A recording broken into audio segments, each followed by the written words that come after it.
switched off. Sorry.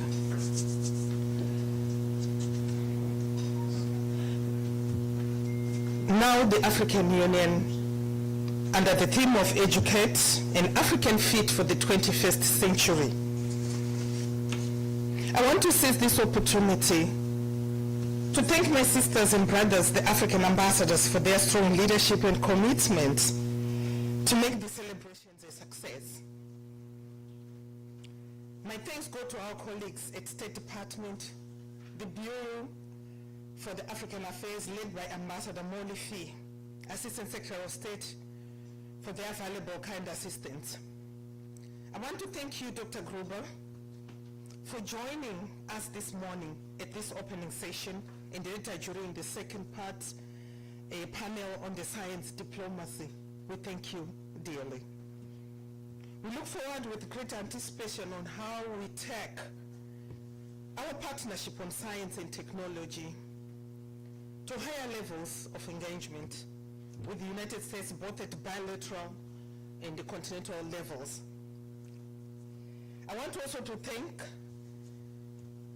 our colleague from the Embassy of Italy, Mr. Andrea Sandre, for joining us this morning, one of the leading diplomats on digital diplomacy. Excellencies, distinguished guests, our conference today reflects the importance the African Union and its member states attach to the theme of Educate an African Fit for the 21st Century, building resilient education systems for increased access to inclusive, lifelong, quality and relevant learning in Africa. Adopted by the last summit of the African Union under the able leadership of the Islamic Republic of Mauritania last February in Addis Ababa in Ethiopia. The choice of the particular topic of fostering partnerships on higher education, science and technology and innovation between Africa and the United States stems from our full recognizance of the pivotal role that they play in driving the transformation of Africa, her economies and societies, and addressing the myriad development challenges our continent is facing today. The choice of 3 panels around our cooperation with the United States on science and technology, on harnessing science diplomacy towards the transformation of Africa, and the instrumental role of the diaspora in its active engagement. After us, a timely platform to have a dialogue with our partners on the development and strengthening of multi-sectoral and multi-stakeholder partnerships for higher education, science and technology. It is my sincere hope that our celebration of the theme of education will not only create but maintain momentum around Africa.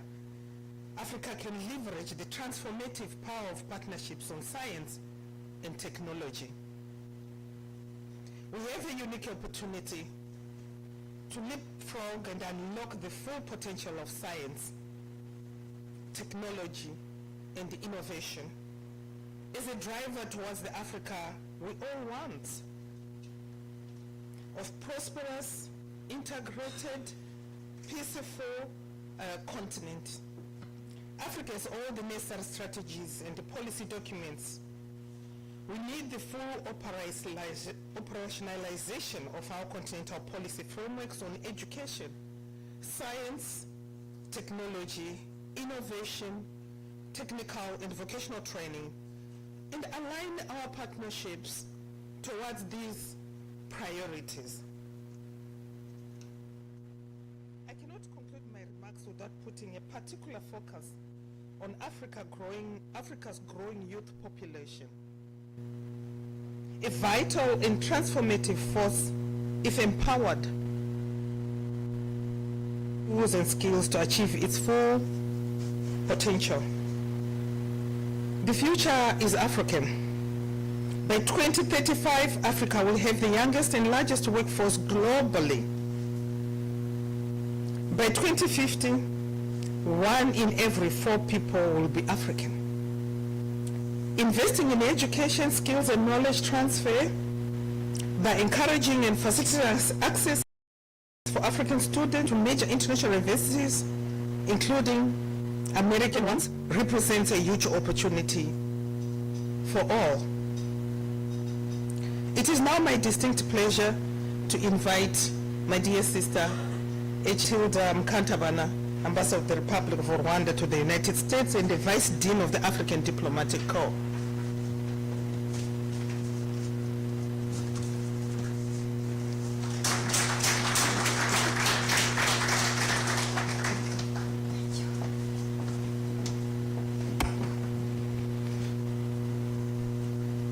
Thank you so much, my dear sister Hilda, Ambassador Hilda, African Union Ambassador. My sister Ambassador Cissé, Ambassador of the Republic of Mauritania, that is also chairing the African Union. Dr. Patricia Graber, Science and Technology Advisor to the Secretary of State. Honorable Ambassadors, honorable colleagues from the Diplomatic Corps, distinguished guests, partners and friends of Africa, all protocol observed. It's both an honor and a privilege to welcome you to this year's Africa Day celebration. And my sister Hilda has really highlighted all that needs to be said, but I add a few words to underscore our shared vision. Today we gather not only to commemorate the establishment of the Organization of African Unity in 1963, but also to celebrate the rich tapestry of cultures, histories and achievements that define our great continent. We are here as a testament to our unity, resilience, and the enduring spirit of our people. The year theme, Educating an Africa Fit for 21st Century, strongly resonates with our aspirations for Africa. It underscores the importance of education as a cornerstone for Africa's growth and development. The key driver to the socio-economic transformation and innovation in Africa is education. By focusing on education tailored for the 21st century, we are equipping the next generation with the skills and knowledge needed to navigate and thrive in an increasingly complex and digital world. This is not just an investment in our youth, but in the future of our entire continent.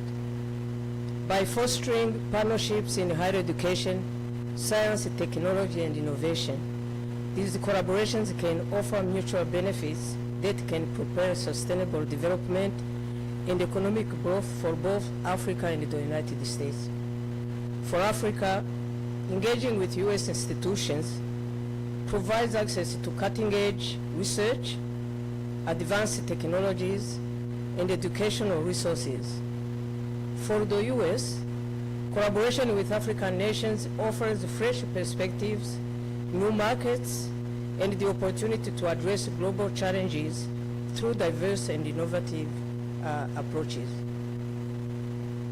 Embracing innovation and technology within our education systems is crucial. Integrating digital technology into our education is not merely an option but a necessity. It ensures that no child is left behind, and the gap to provide equal opportunities for all our children.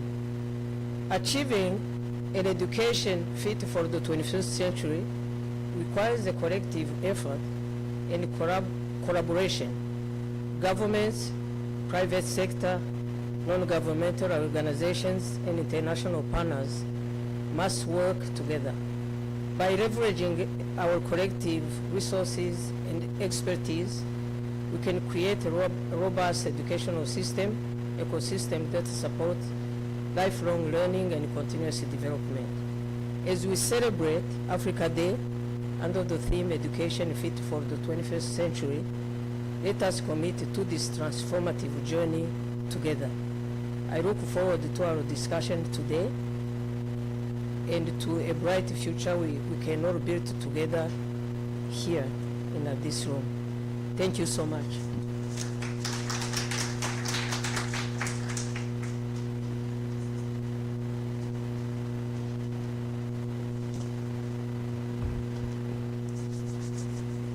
I'm pleased now to give the floor to my dear sister, H.E. Cisse, Sheikh Boyd, Ambassador of the Republic of Mauritania, Chair of the African Union, to provide an opening remarks of our conference. We are grateful for your support, as always.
Thank you very much, Ambassador Cisse. And it is now my distinct honor and pleasure to introduce our esteemed guest, Dr. Patricia Krimpa, and Technology Advisor to the Secretary of State, Honorable Anthony Blinken. Thank you.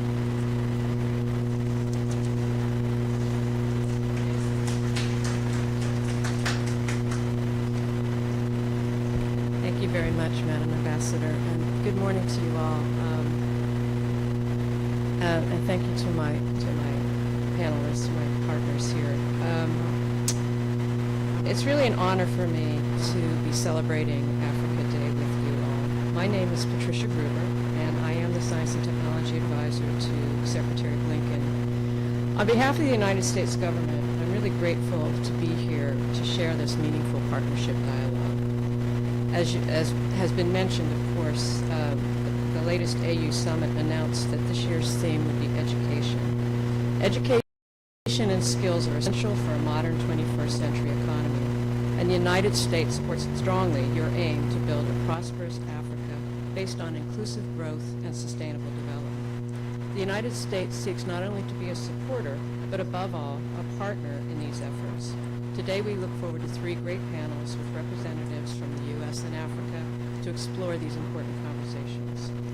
Coincidentally, we're gathered here on the 17th anniversary of the African Union's first mission, right here, who is kindly hosting us today. We value the nearly 2 decades of partnership that this mission has brought, as it is the first that opened anywhere in the world. This year also marks the 18th anniversary of the U.S. opening our diplomatic mission to the African Union in 2006, the first non-African state to do so. Engaging with African nations has been a priority for the Biden-Harris administration since day one. In December 2022, President Biden and Vice President Harris hosted nearly 50 African leaders at the U.S. African Leaders Summit here in Washington. And just last week, President Ruto of Kenya was welcomed to the White House. We're also thrilled to work with partners in the African Union across international organizations and fora. The United States is committed to incorporating more geographically diverse perspectives in multilateral institutions and ensuring they are responsive to the needs of the full global community. The U.S. supports the UN Security Council expansion, including support for new seats for countries from Africa and Latin America. We also supported the African Union becoming a permanent member of the G20 and the new International Monetary Fund Executive Director seat for Sub-Saharan Africa. With technologies such as artificial intelligence and high-speed internet transforming the way people in Africa live and work, the U.S. supports an inclusive and resilient African digital ecosystem underpinned by open, secure, and trusted ICT infrastructures, which are led by communities. The United States recently led a unanimous resolution at the United Nations General Assembly with co-sponsors across the continent to reaffirm that every country should be able to benefit from safe, secure, and trustworthy AI. As illustrated in our recently released International Cyberspace and Digital Policy Strategy, the U.S. is committed to improving digital skills and literacy, particularly for youth and women. The U.S. is continuing its partnership with African nations through a number of enriching science, technology, and innovation programs, from the Biden-Harris administration's Digital Transformation with Africa initiative, which aims to make sure that people across Africa can participate in the global digital economy, to talent-sharing efforts with individual countries. The United States is constantly encouraging technological progress across the continent. As the Science and Technology Advisor, I feel compelled to also mention that the Biden-Harris administration has established a policy of making evidence-based decisions guided by the best available science and data in their memorandum for restoring trust in government. We recently reaffirmed this commitment by leading the Foreign Ministers' Science and Technology Advisor Network meeting in Kigali, Rwanda. This group, FAMSTAN, is an informal community of practice that has a mission to exchange information, best practices, and results between experts in charge of science advice to foreign ministries. Should any of your governments have a science advisor to your foreign minister, we would welcome them very much joining the FAMSTAN group. Ensuring the integration and accessibility of African states in global science and technology discourse is a sustained interest of the U.S. Today, there are numerous opportunities for African-led and American-supported progress in education, science, and technology. Among these opportunities are various STEAM programs, often led by our embassy teams, student exchanges such as the Fulbright program, the International Visitors Leadership Program, and partnership opportunity delegations. Today we'll be hearing from 3 panels on very important topics of education and collaboration, and I hope also we'll have time to elaborate on some of those opportunities that I just mentioned. I'll be speaking later in panel 2. I look forward to engaging with you today, and thank you very much for your time and attention.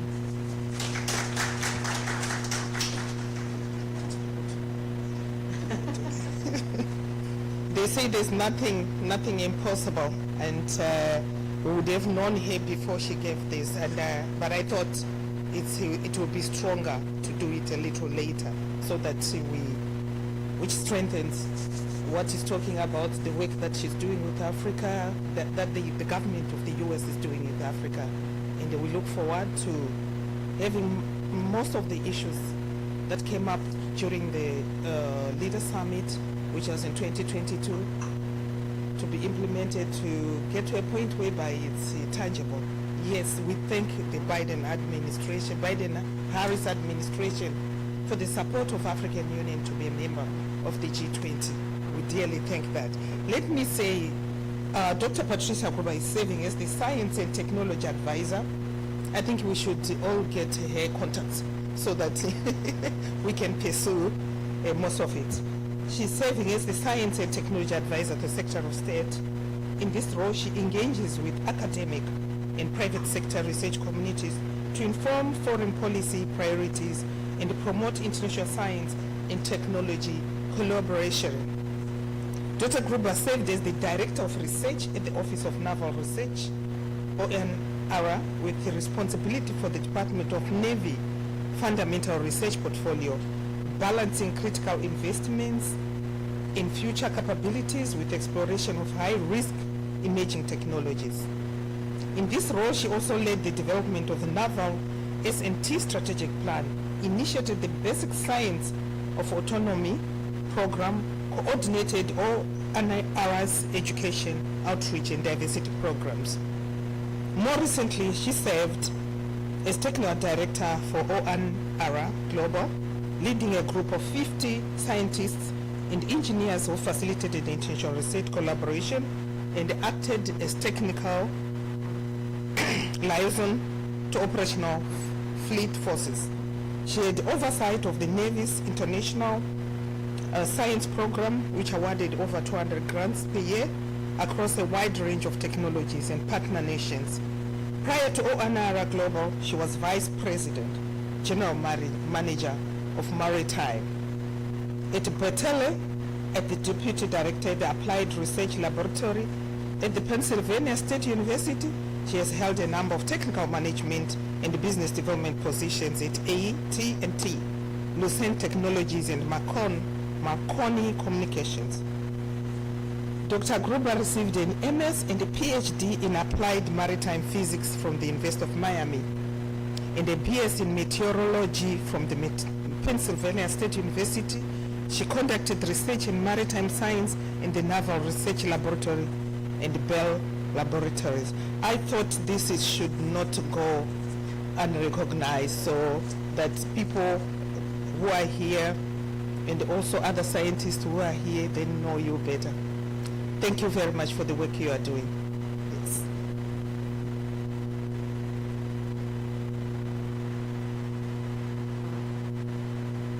We now move to the first panel, the United States-Africa Cooperation on Higher Education, Science and Technology, the types of frameworks, instruments, networks, and forums needed to enhance such cooperation.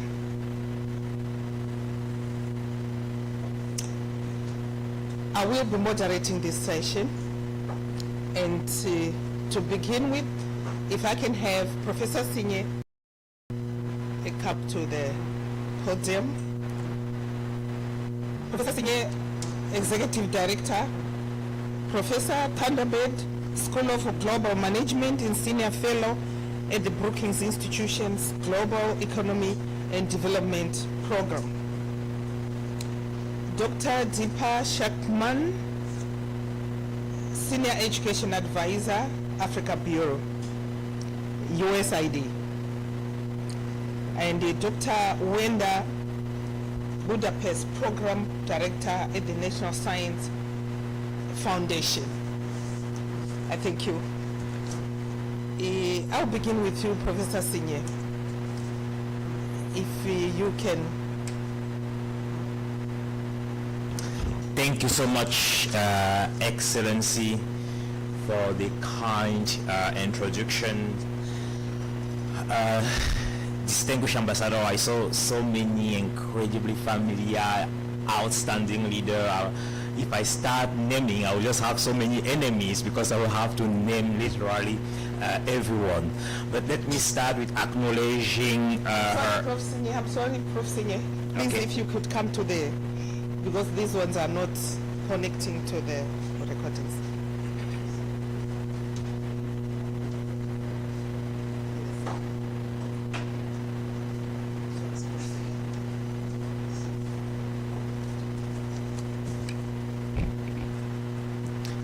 So, hello everyone. I don't hear the reactions. Hello everyone. I love this. So I was just saying that if I start to acknowledge everyone here, I will make a lot of enemies because I will have to acknowledge everyone in the room. But let me start at least by acknowledging Her Excellency Hilda Suka Mafudze for the incredible work which is done here at the African Union. As I like to say, since you came in DC, US-Africa relations are doing much better. So please, let us acknowledge her.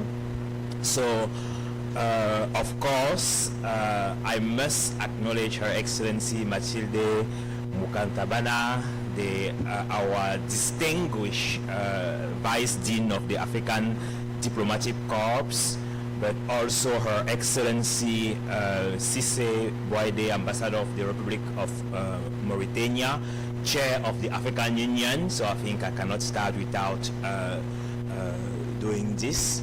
And to all my many friends, all protocol observed, I want to tell you how honored and pleased I am to join you today to discuss this partnership. But I will have a different approach. Like I think many of you are used to hear me speaking on various more technical, analytical topics.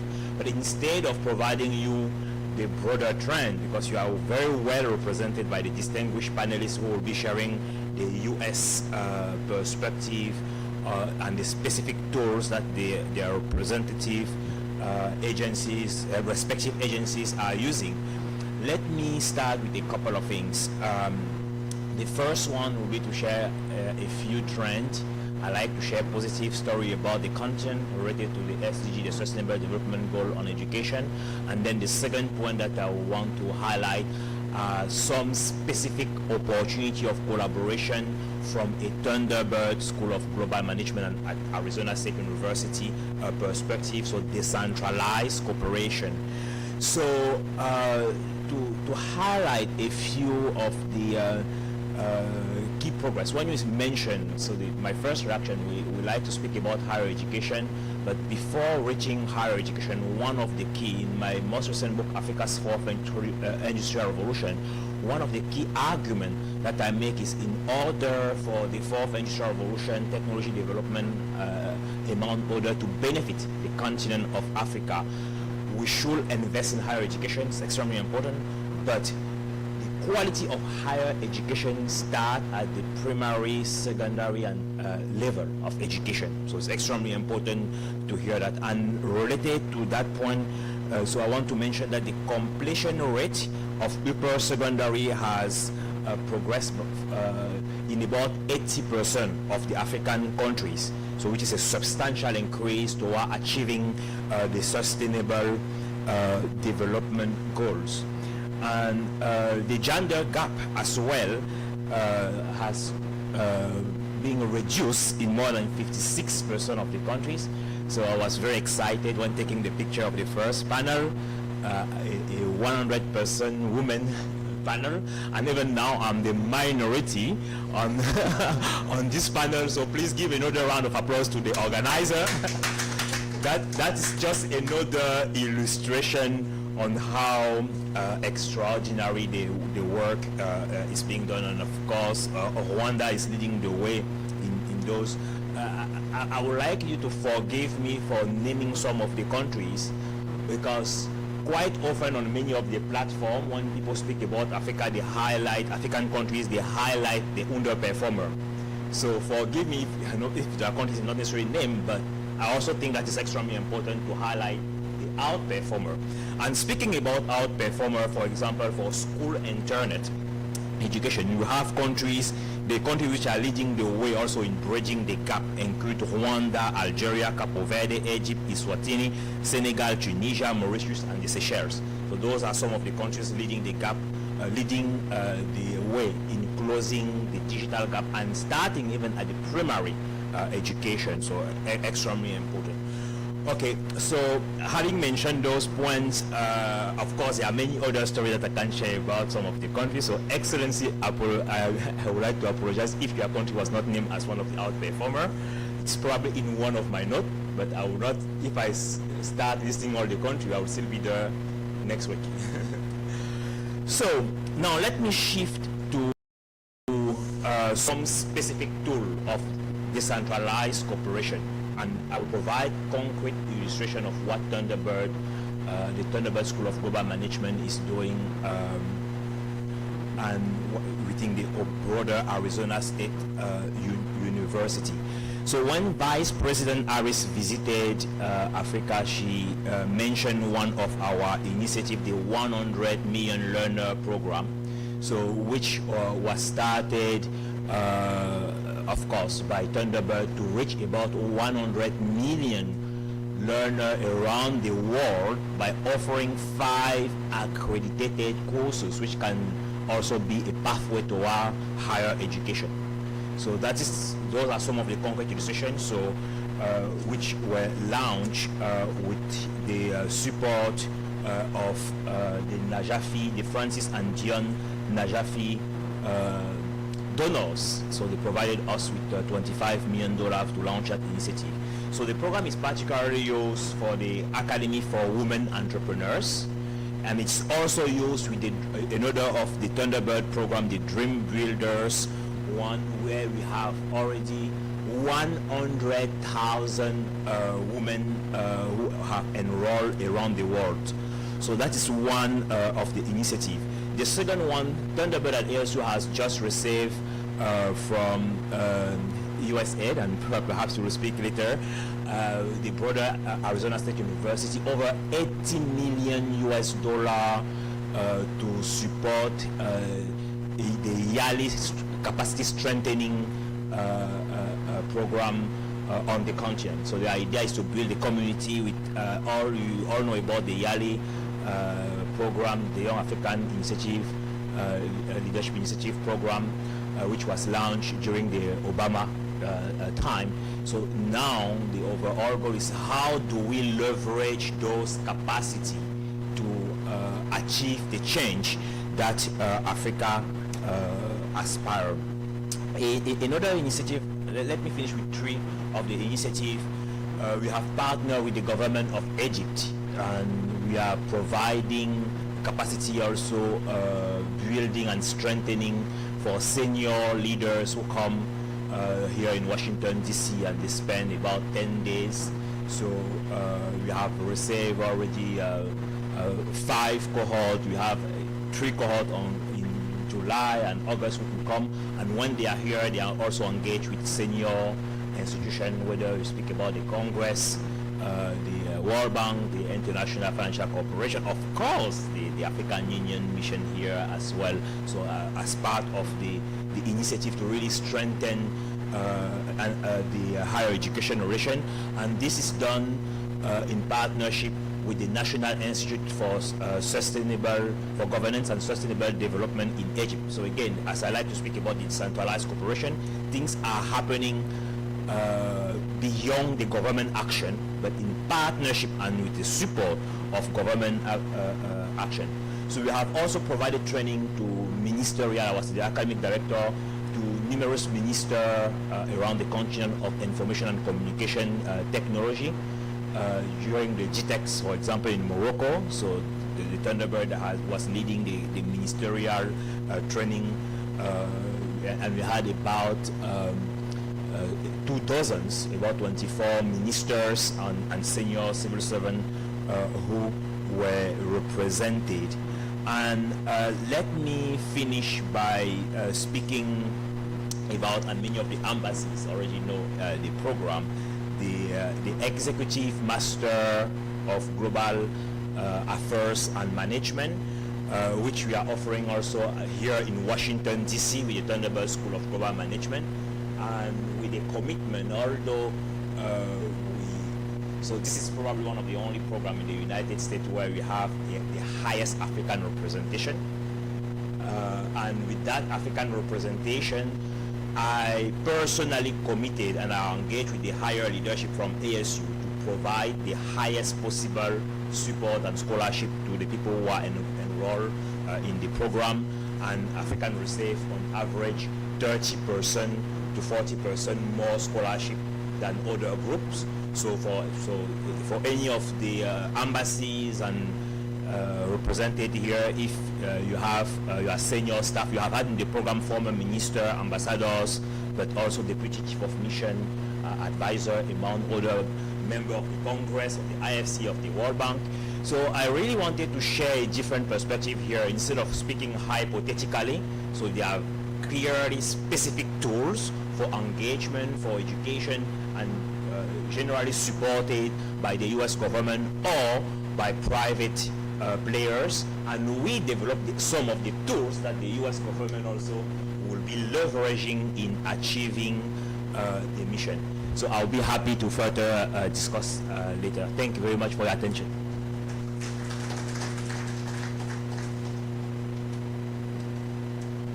Thank you very much, Prof. Senya. There are lots of courses that you mentioned, also the short courses, and I think we'll take time to discuss at the end, but this must be very exciting, especially noting that African Union has taken the theme of education to higher levels. We really would want to hear more, and I much appreciated the short courses that you are giving for the 10 days, for the leadership that will have come from the continent who are here. That is much appreciated. I know a lot is happening, but we really want to know more, so for the benefit of our participants. Let me call on Dr. Deepa.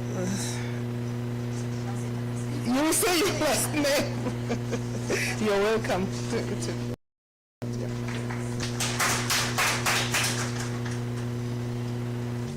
So thank you so much for the invite and the opportunity to speak here. My name is Deepa Srikanthayal. I'm a senior education advisor at USAID, and I work specifically in the Africa Bureau. And I started my career as a chemistry teacher, so I usually like to start my presentations with some kind of maybe STEM facts or maybe a math game, but since we don't have too much time, I won't get into a math game. But 2 STEM facts for you. So one is, I was just talking to someone at breakfast this morning that actually from Madagascar, that Madagascar used to be part of the southern or the Indian subcontinent, right? And so my family is from the southern part of India. And then Madagascar broke off, of course, and now is in the Indian Ocean. But whenever it rains in Madagascar, the next day it rains in South India because we're that connected, which is very cool. So that's a little bit of STEM. And a little bit of math is that the historically, what we have, the first place that we see mathematics is actually in the subcontinent of Africa, in Congo. The Ishango bone is actually the first mathematics that we've seen where the lunar calendar was actually being recorded on this Ishango bone.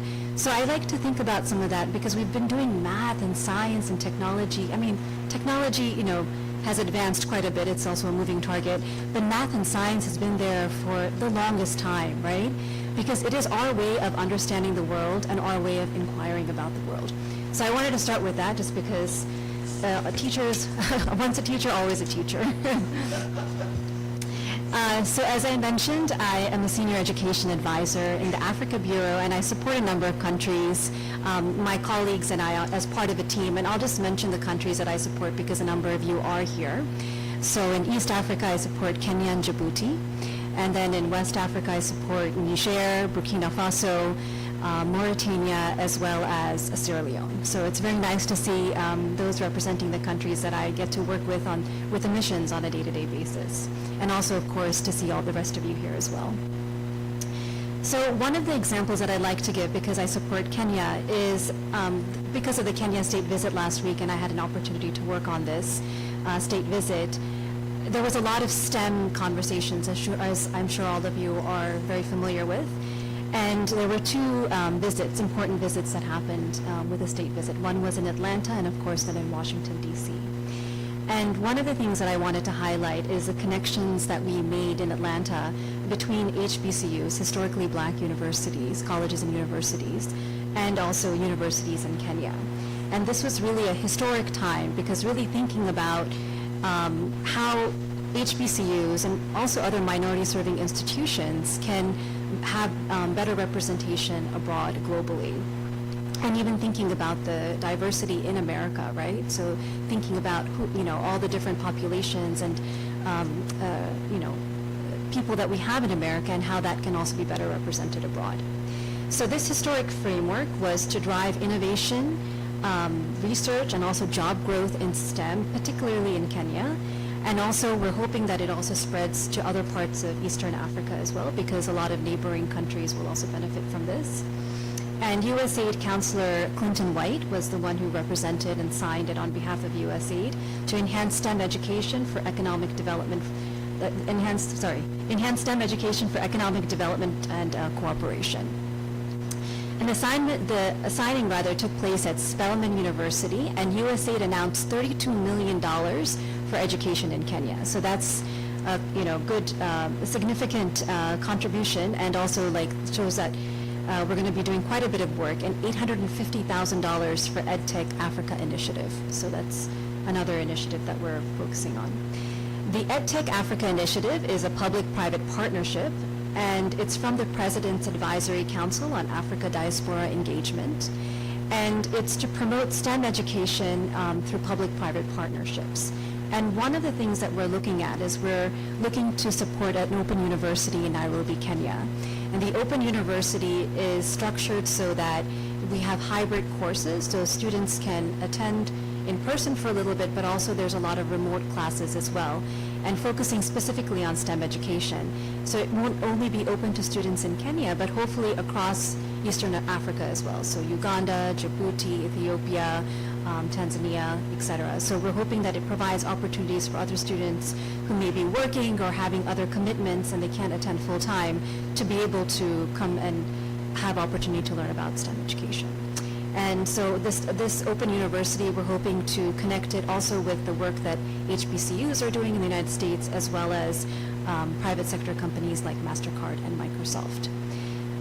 So I just wanted to mention this one initiative that we have from USAID. And in terms of the basic education portfolio, we do support foundational learning in terms of literacy as well as numeracy. So I support the numeracy and mathematics agenda, but then it also trickles up into the youth work that we do as well. So in the youth portfolio, we also look at foundational learning skills, because having strong skills as well in mathematics, literacy is obviously very important too, but connecting all of those together, and what we can think about as STEAM education, where the arts is language-based. So it's also thinking about how to connect STEM education with language, so like in English or in French, for example.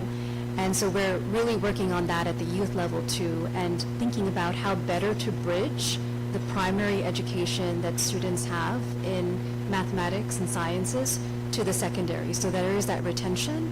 And from that retention, we see more students going into hopefully some type of tertiary education as well. So that's our overall kind of work at USAID, and thank you so much for inviting me. It's great to be here. Thank you very much. Thank you very much, and there's quite a lot you are doing on the continent, and also the countries that you're working with. and they are all they're in here. It's very appreciated, and it's exciting because it says a lot. We're looking at education as a theme for this year, and also for us to catch up with the SDG 4 of the UN. So we have to pull ourselves and take the stage and run with it so that education become part of us. And as we talk of in my presentation at first, where I said Africa is awash with younger people, and very soon there will be many younger people in Africa. What are we looking at? We're looking at this education for them to fit into the 21st century, as said with the theme, fit into the theme of the 21st century, and they make a difference in this world. I thank you for your presentation. I now call upon Wenda Bashu. You will do it. I know. I have confidence that she will mention it the right way. Good morning, bonjour. I'm very delighted to be with you today. I'm honored that the ambassador invited me. I'm delighted to be able to speak to the distinguished colleagues, the ambassadors, everybody who's present today. Thank you.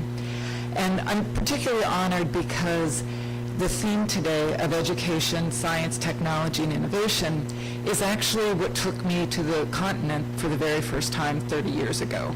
And that relationship obviously has been long-lasting, and I have been in and out of the continent doing different roles over the last 30 plus years.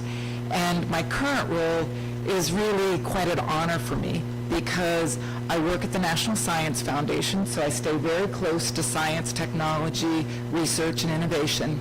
But I'm doing it in a role where I'm helping to build partnerships and develop possibilities on the sub-Saharan Africa for research, for global research that is going to impact people's lives. So I'm really delighted to be able to share with you a little bit about what NSF does in this avenue or area, because I suspect when you think about partnerships, you don't oftentimes think of the U.S. National Science Foundation, because in our title, it says national. And yes, our mandate is to fund and support U.S.-based science, technology, innovation, and research.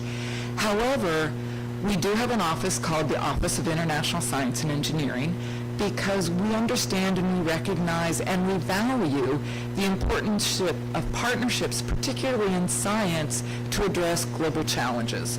And there are research areas that by us collaborating across the world, we can be stronger. And in my office, we have people working on all regions of the world. And because I do sub-Saharan Africa, I'm speaking with you today about what we're doing. And so NSF funds research in 8 directorates, from education, biology, engineering, computer and science computer information science, geosciences, and I always forget somebody, social, behavioral, and economic sciences, and our newest directorate, TIP, Technology, Innovation, Partnerships. We do not fund things related to health. We leave that to our sister organization, NIH. But if you have any questions or ideas about partnership in the sciences I mentioned, please reach out to me. But how do we do this? We do it through different ways, because we're, as I mentioned, we're very committed to global science and global partnerships, because we recognize that partnerships, they build capacity, they build connections. One of the projects that's currently active that we funded is a U.S. researcher working with a researcher in Ghana to bring their students together to develop their computer science skills, and they can do it virtually. So we do it through students building capacity, we do it through individual researchers, the schools, and universities.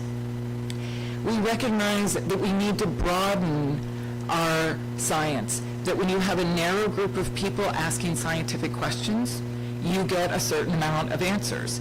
But when we start to broaden and bring in perspectives, cultures, experience, we broaden the science that we're doing and more likely to make science that's going to have a broader impact and be applied and used by the citizens in which we're creating the science for. It also builds connections, as I just mentioned, and following up on Dr. Gruber, it also helps to create evidence-based information to support those decisions that you as policymakers and your peers are constantly making.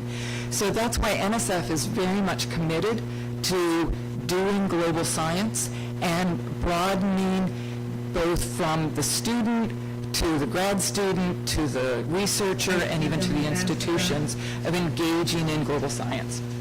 So we do that through a number of different mechanisms. The one I've highlighted already is really PI to PI, so principal investigator to a principal investigator.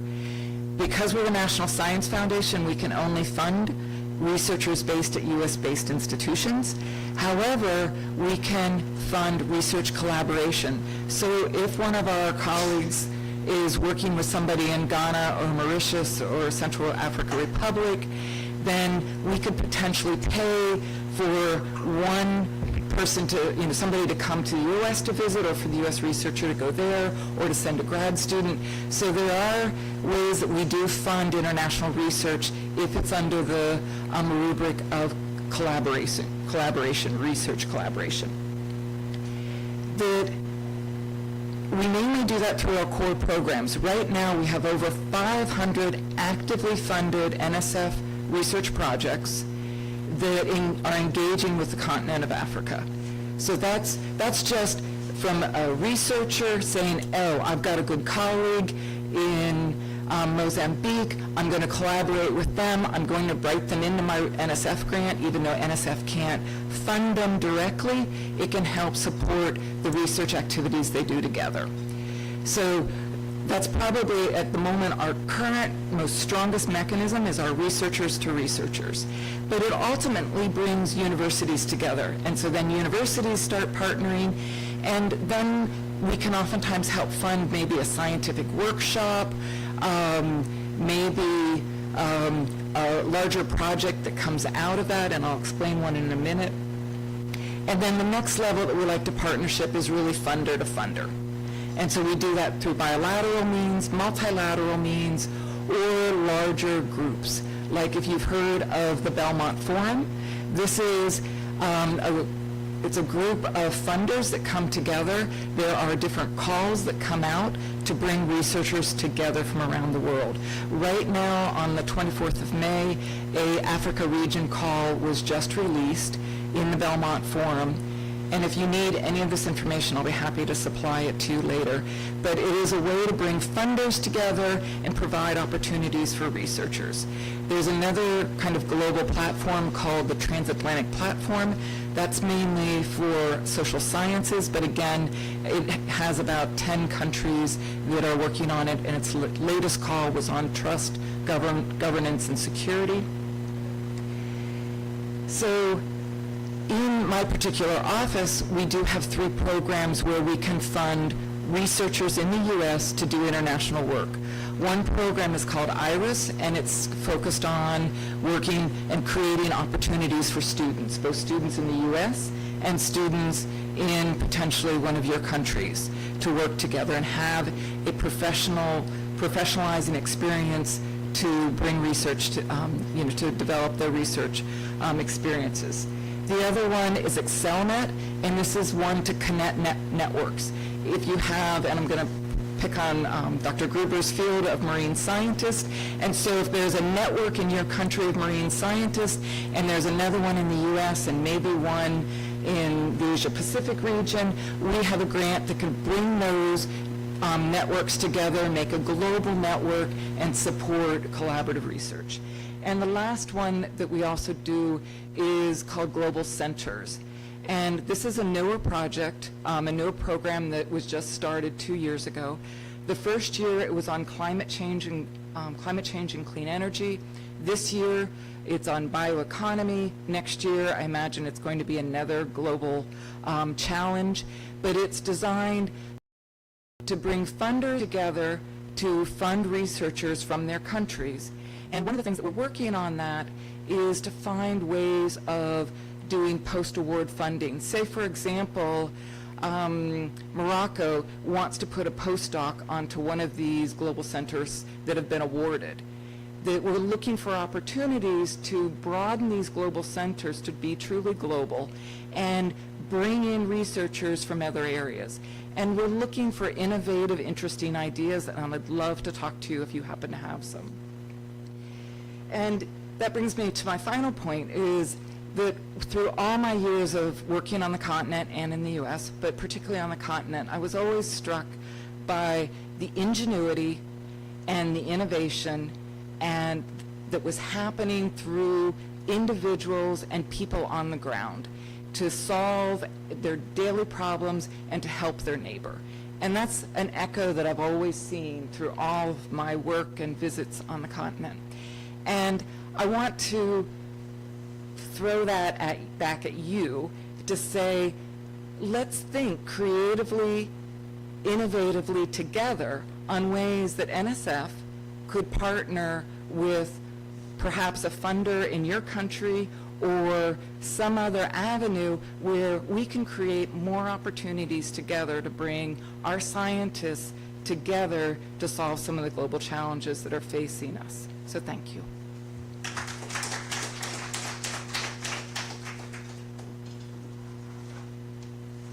Thank you very much for your presentation. We have a lot to learn, and we have a lot that you are doing for the continent of Africa.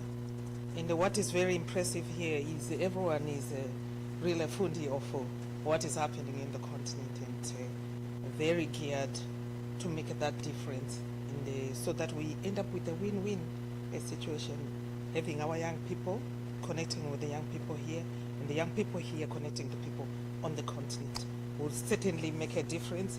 And you mentioned a lot, research collaboration, support offered to the researchers, founder to founder, partnering, bringing networks together, global centers, just to mention a few.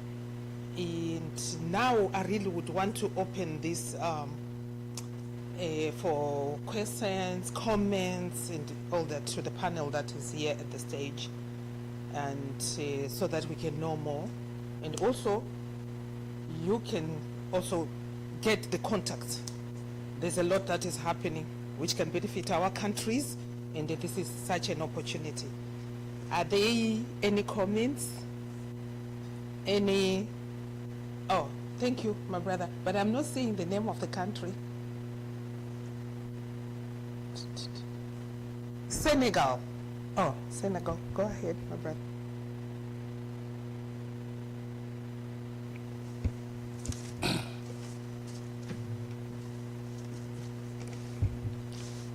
Thank you.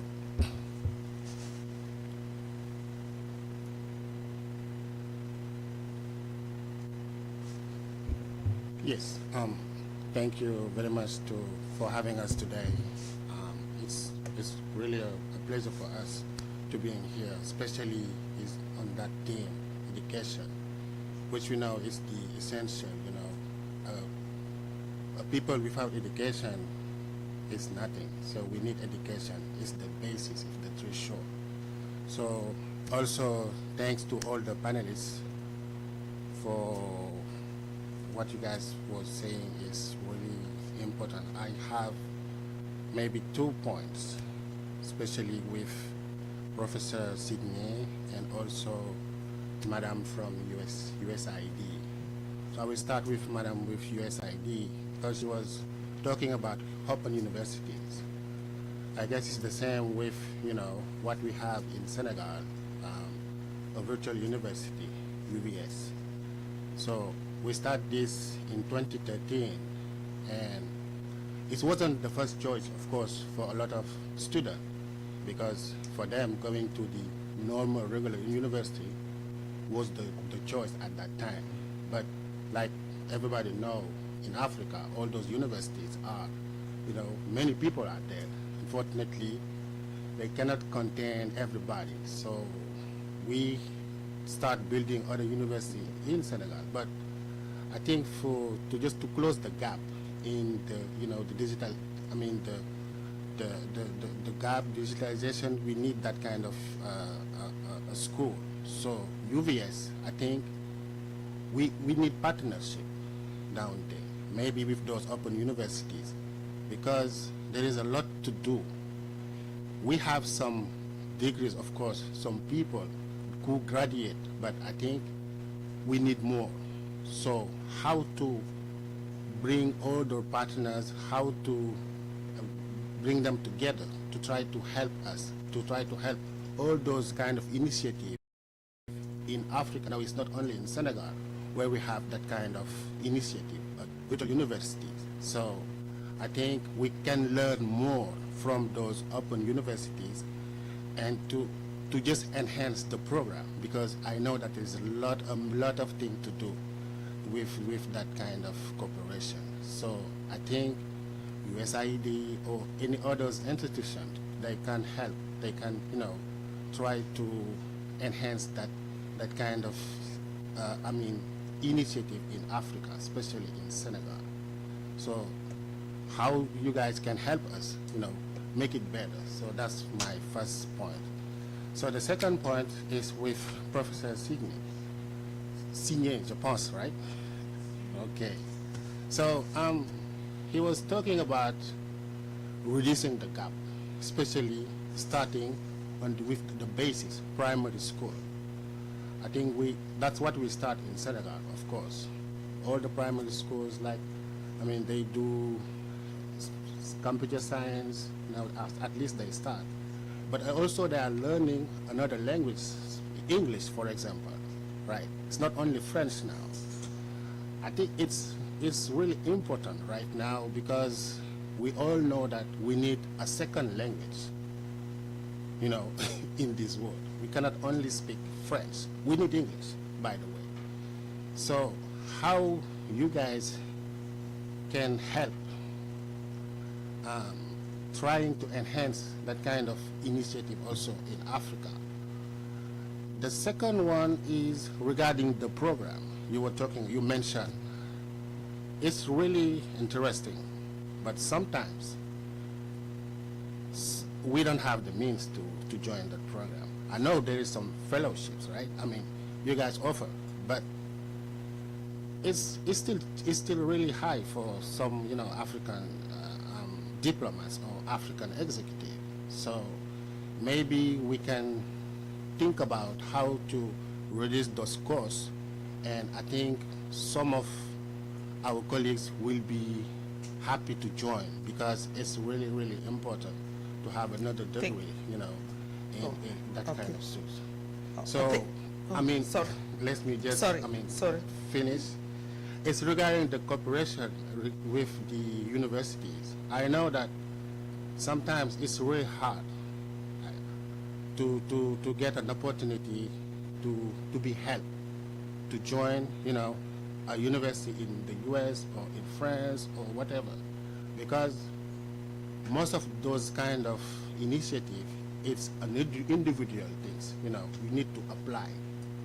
So how to help the governments to get more helps, excuse me, the repetition, with those institutions who offer, who try to give an opportunities to those students in Africa to be better or to have another experience. I think we can think about it. We can, see a way to improve that cooperation between universities in Africa and universities in the US or the Europe, whatever. So thank you once again for this opportunity, and happy African Days. Yes, thank you very much, my brother from Senegal. I will get the questions, and then you can answer at the end. I still have less than 10 minutes, but I will allow you to do your questions. Ambassador of Rwanda, then Ambassador of Kenya.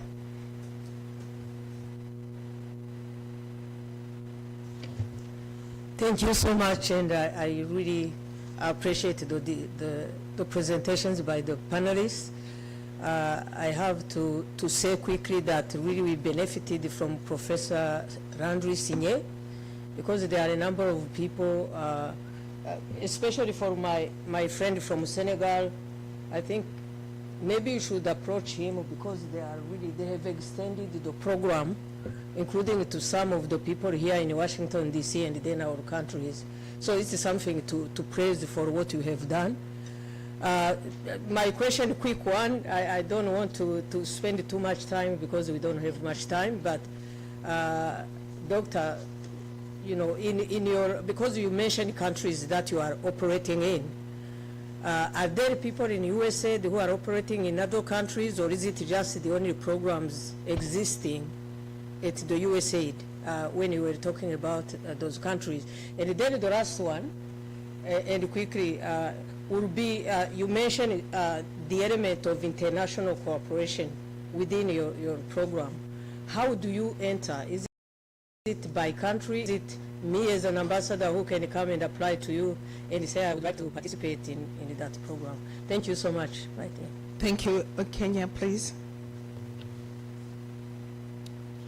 Thank you very much, Ambassador Sukamafunza. Because of time, I may not be able to acknowledge individually all the participants, but all protocols observed. Let me say that as Dr. Deepa had indicated, Kenya, of course, was a beneficiary of the engagements in the field of education. Just last week, we were at Spelman College on matters of STEM, and also supported by, among others, the USAID. And so I would say that cooperation between the US and Africa in higher education, science and technology holds immense potential for driving innovation, economic growth, and societal development by establishing robust frameworks of leveraging appropriate instruments, nurturing networks, fostering dialogues, and other resources. It will help in tackling shared challenges and opportunities in Africa. But I think the other area which is of importance is that it is essential to ensure that cooperation initiatives are aligned with the development priorities and aspirations of participating countries. And I believe that cooperation even among universities also help to elevate the reputation of those universities and help resource persons to exchange ideas. And the only other thing I would like to say is that Africa is big. You are in 2-3 countries, the demand is much higher, but it's mutually beneficial. It's not one-way track. You can also benefit from African experience. And so exchange programs involving even students and faculty is in the common interest of all of us. But once again, I thank you all, particularly USAID, or even if you talk of Professor Signé, my president was there in 2022. He was there again actually 2020 and 2022. And so we laud the cooperation that exists. But I think participation by US in promotion of education in Africa, the potential is much higher than what we're getting now at the moment. But I thank you for your attention. Thank you, Excellency.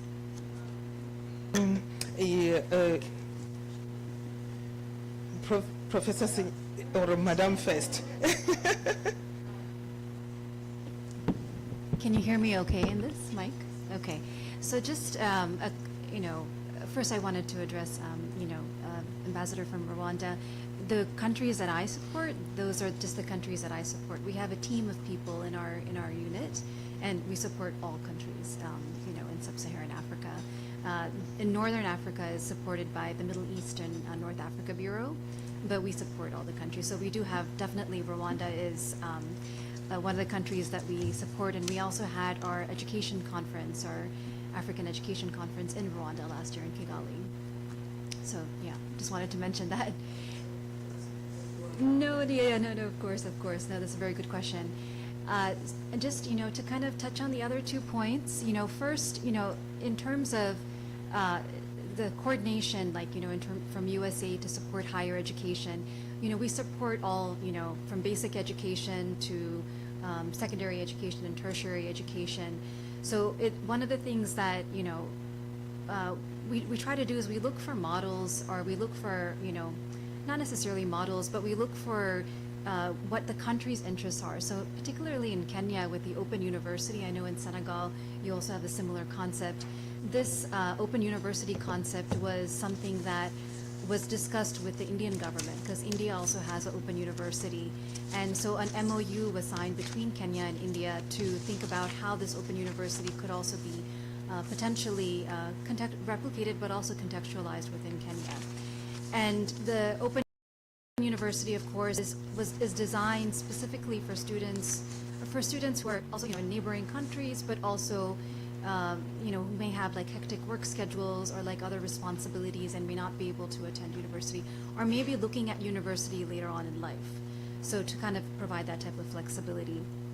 So I think just to kind of give you a little bit of sense of what we're working on with Kenya, and we're hoping that, from this model, we'll be able to see like how we can support other models. But just like our YALI program, the Young African Leaders Initiative, we do have different hubs throughout, or centers rather, throughout Africa. So we have South Africa, West Africa, East Africa, and so we kind of think about, of course, the contextualization in certain parts of the continent, and then thinking about how we can then use those lessons learned and contextualize it somewhere else. So it's not, of course, going to be replicated across. And then the other thing that I wanted to mention is that we can also think about when we're supporting countries or supporting programs in countries, whether it's in Kenya or in other countries. Djibouti actually has a very good example of this, where we do a lot of interagency coordination for funding and education. So we work with like the Department of Defense, to help them. They provide money for us to build schools, and then we can provide the curriculum or provide teacher training, things like that. So within the country itself, exploring those options is very important as well, because there is money that is in, like, just like the National Science Foundation, there's money in other agencies as well as departments that we can definitely, try to see how we can synergize and coordinate with to work with education. So I'll stop it at that.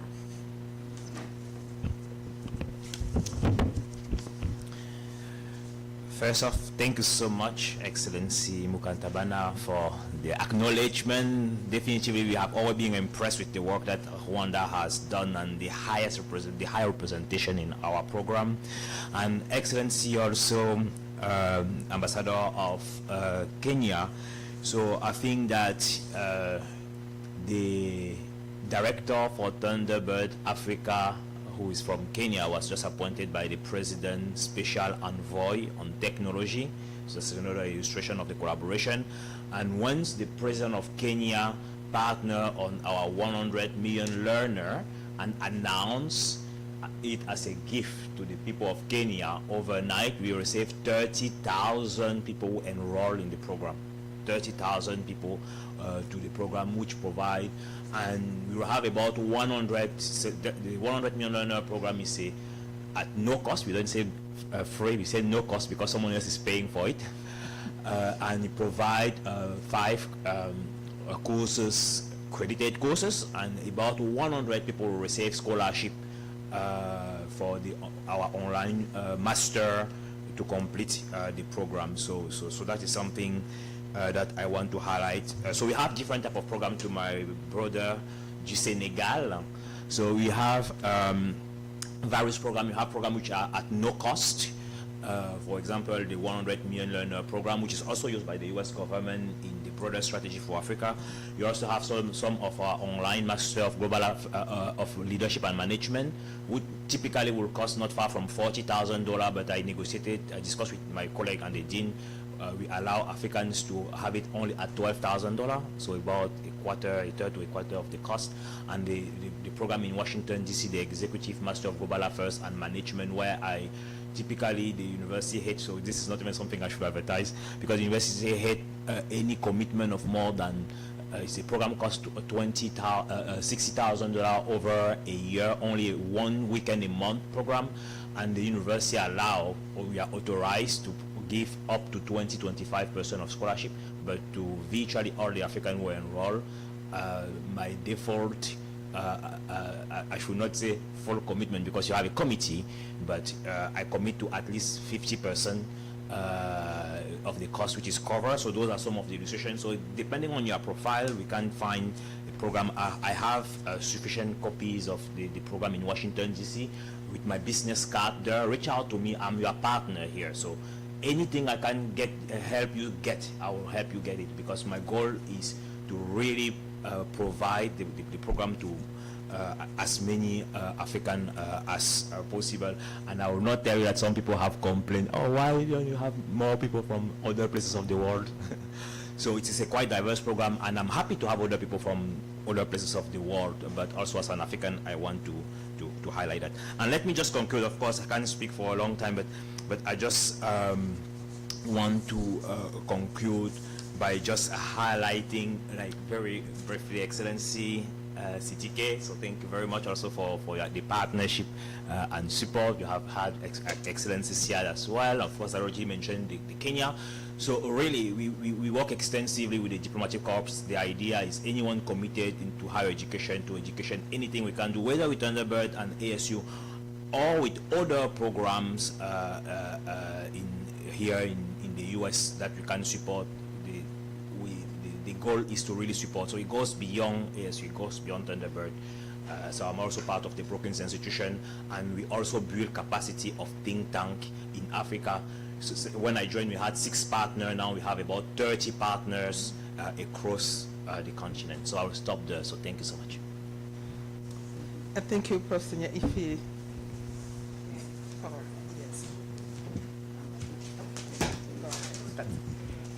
Thank you. And Madam Ambassador, thank you for your question about how to collaborate with NSF. It's multi-leveled, because if you are a researcher, you collaborate with another researcher to make a direct application to the NSF. However, for the majority in this room, it would be reach out to me, come to me. If you have ideas about collaborating, about ways that we could support our researchers working together, please come to me, because we're always looking for creating new avenues through, whether it's bilateral or multilateral opportunities to support our researchers. So thank you for that question. And it's very easy. I am the only Wenda at NSF. So you don't even have to worry about my last name, which I apologize I didn't pronounce. But so just if you search NSF and Wenda, if I am not able to give you a card today, please reach out to me, because I'd love to talk to you about possibilities for supporting global science. Thank you. Thank you very much to the panelists here, and only to say, oh, we have Ambassador Owai who wants to say something. I wanted to ask you one more question. Oh, yes.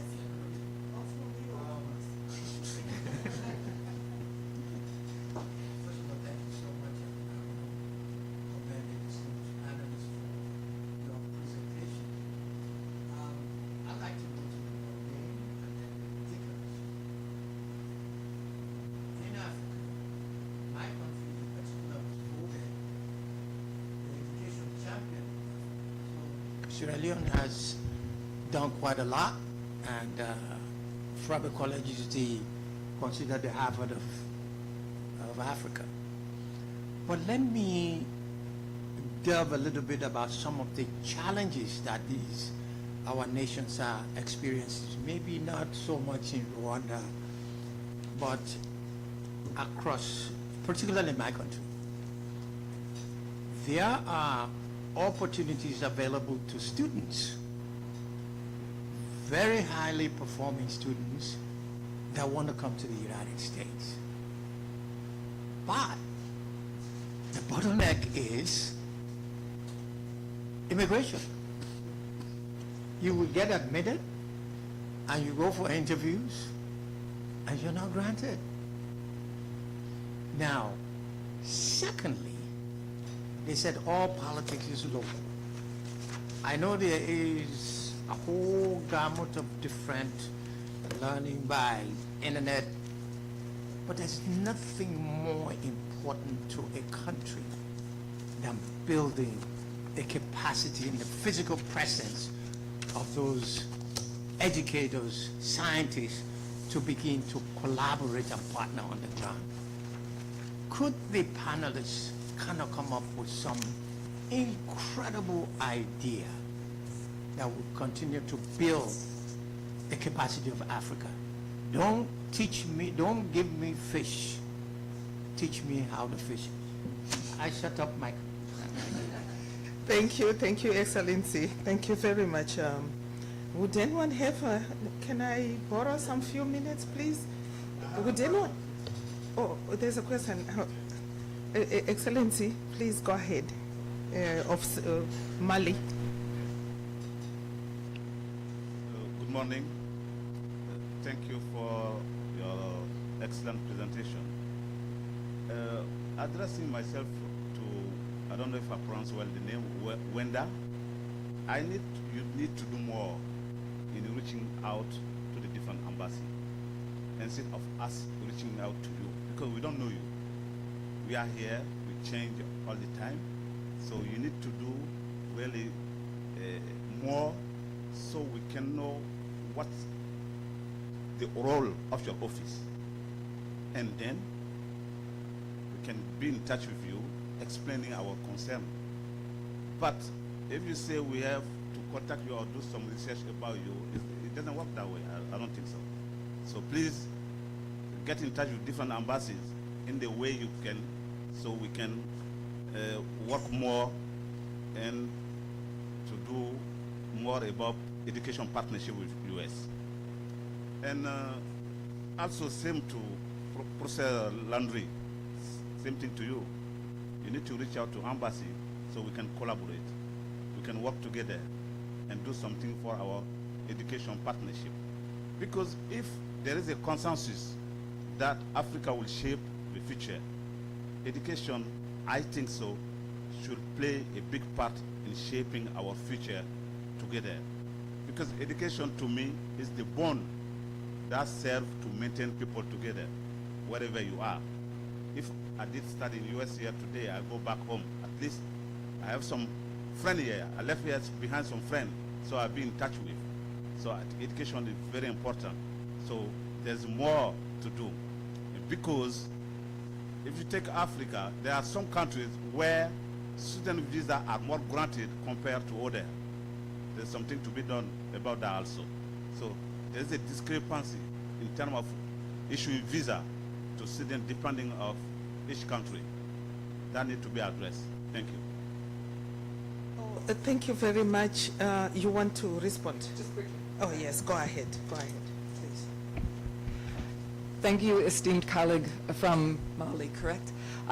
Yes, that I believe in planting seeds. So today you've learned about the National Science Foundation, and now I'm delighted that when I reach out to your embassy, hopefully it will ring a bell and there'll be a response. And I apologize that I haven't done it already, but we all know, you know, we do little things, you know, petit à petit, l'oiseau fait son nez.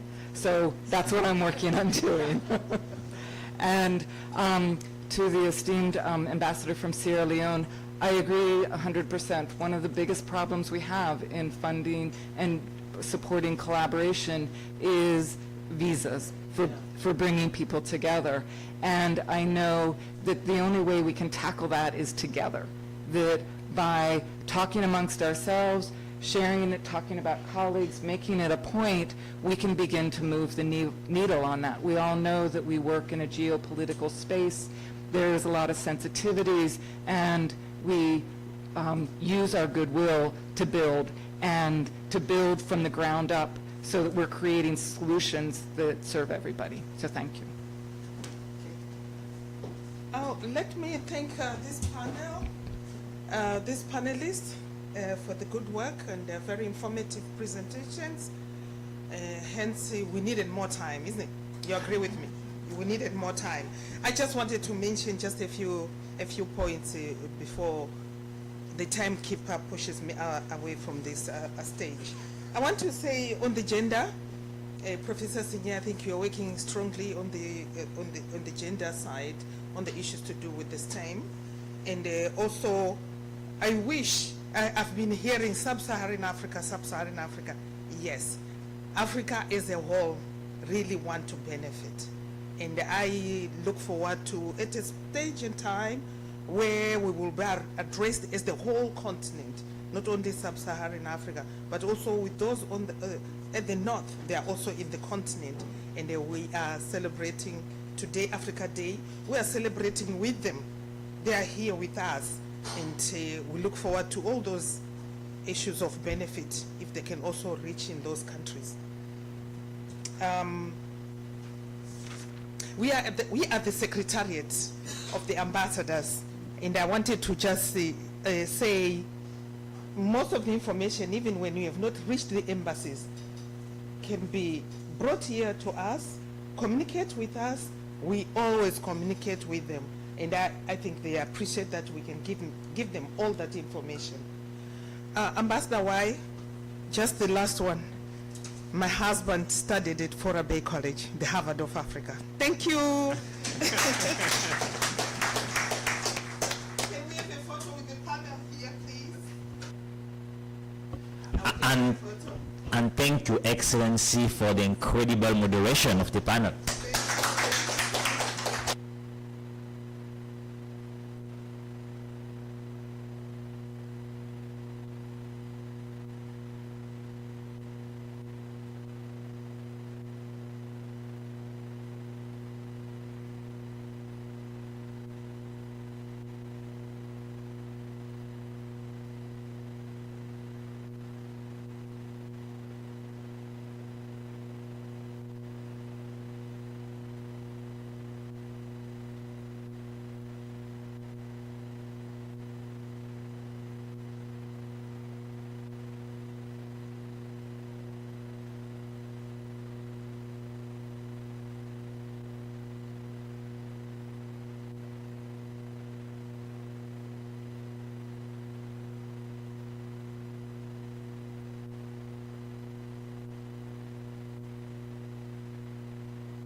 Dieu, mais quel pays?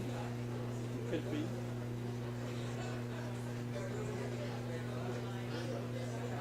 Israël.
صعب يقول لي ما قبل صعبة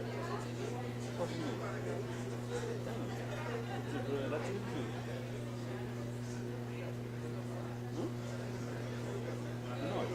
قولها خمس عن المرض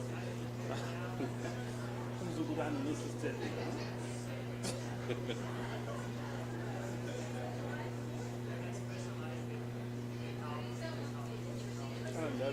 لا تكتب ما فكر عليه اسمك مول ولا مين تعرف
Can I please ask delegations to resume their seats?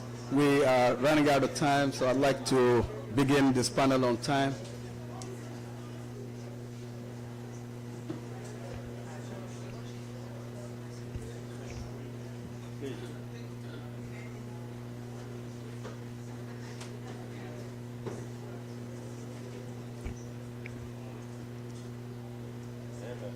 So, Excellencies, distinguished colleagues, distinguished panelists, good morning to you all, and happy Africa Day.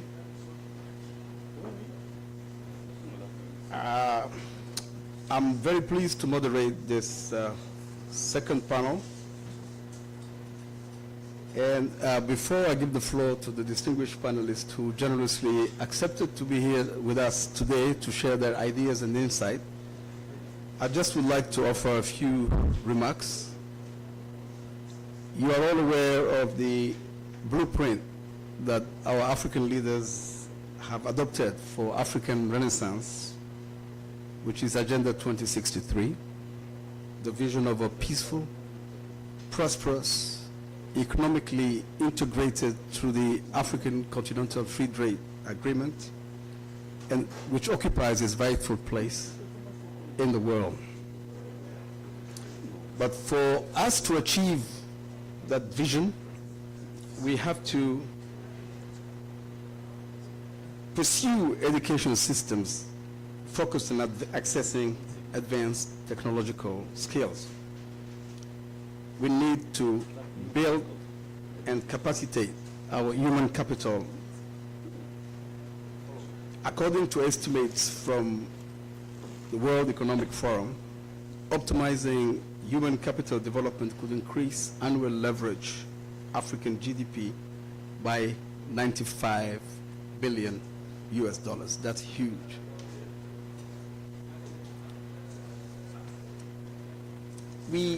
Unfortunately, we have not yet developed on the continent the kind of robust, efficient technological capability required for economic growth.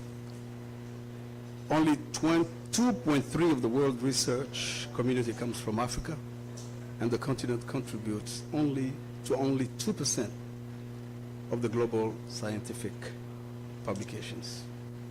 There's potential for growth. That's the least I could say.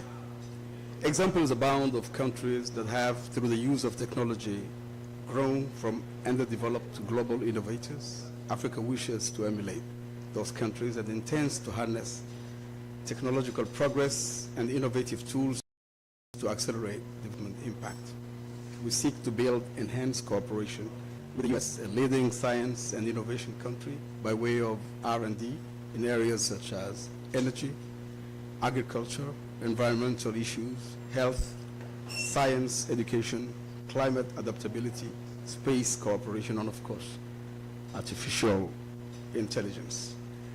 So we would like to hear, distinguished panelists, from you on how we could foster African science diplomats, build the capacity of our own Ministry of Foreign Affairs, but also possibly our own embassies here in Washington.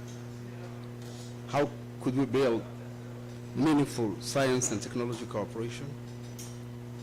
How could the U.S. offer Africa educational scholarships? And in general, how could the U.S. use science to strengthen relations with the continent? These are some of the questions to which we would like to receive answers from you, to the best of your ability, of course. Now, let me quickly introduce the distinguished panel. So, Dr. Patricia Gruber needs no introduction. She already took the floor this morning, but she occupies a very important position as Science and Technology Advisor to the Secretary of State. Dr. Gruber, you would be pleased to note that Africans massively voted in favor of Resolution A/78 and 49, seizing the opportunities of a safe, secure, and trustworthy AI system for sustainable development. And we did so because of the emphasis that was laid on sustainable development. You would also be pleased to know that the U.S. and one African country, which is Morocco, established a group of friends. We have that habit at the UN of establishing a group of friends on specific themes. And many of us joined. Djibouti did. I'd also like to recognize in our midst Dr. Kimberly Montgomery, Director of International Affairs, American Association for the Advancement of Science.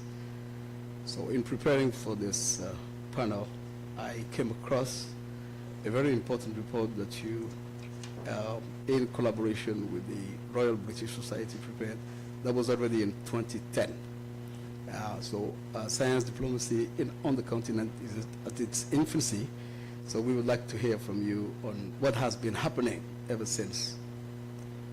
And last but not least, our good friend Andreas from the Italy Embassy here in Washington.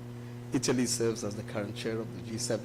So you earned the position that you have now as one of the panelists.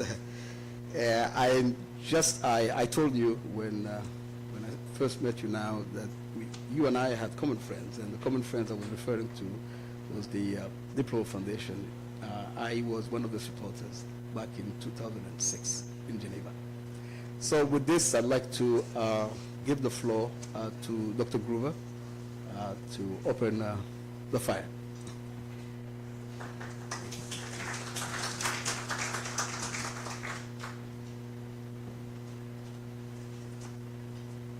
Thank you very much. I really appreciate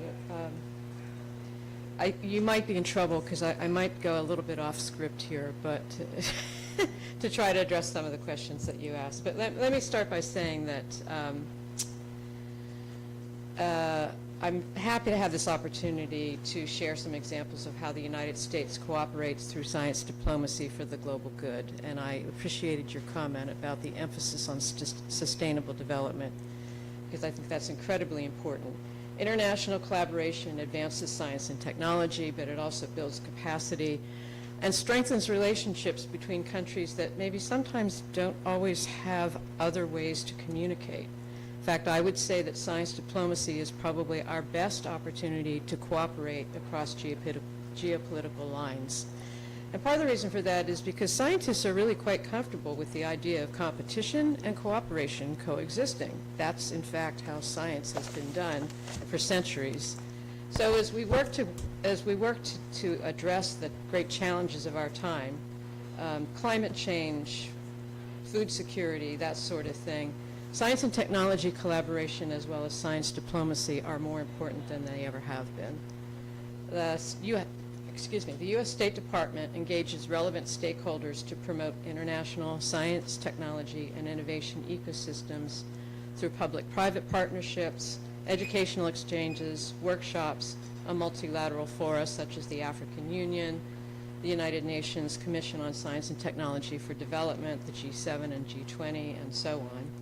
During 2022, the U.S.-Africa Leaders Summit gathered leaders from 49 African nations to discuss a wide range of issues that are important to our countries, including education, youth science development, digital development, space, public health, and climate science.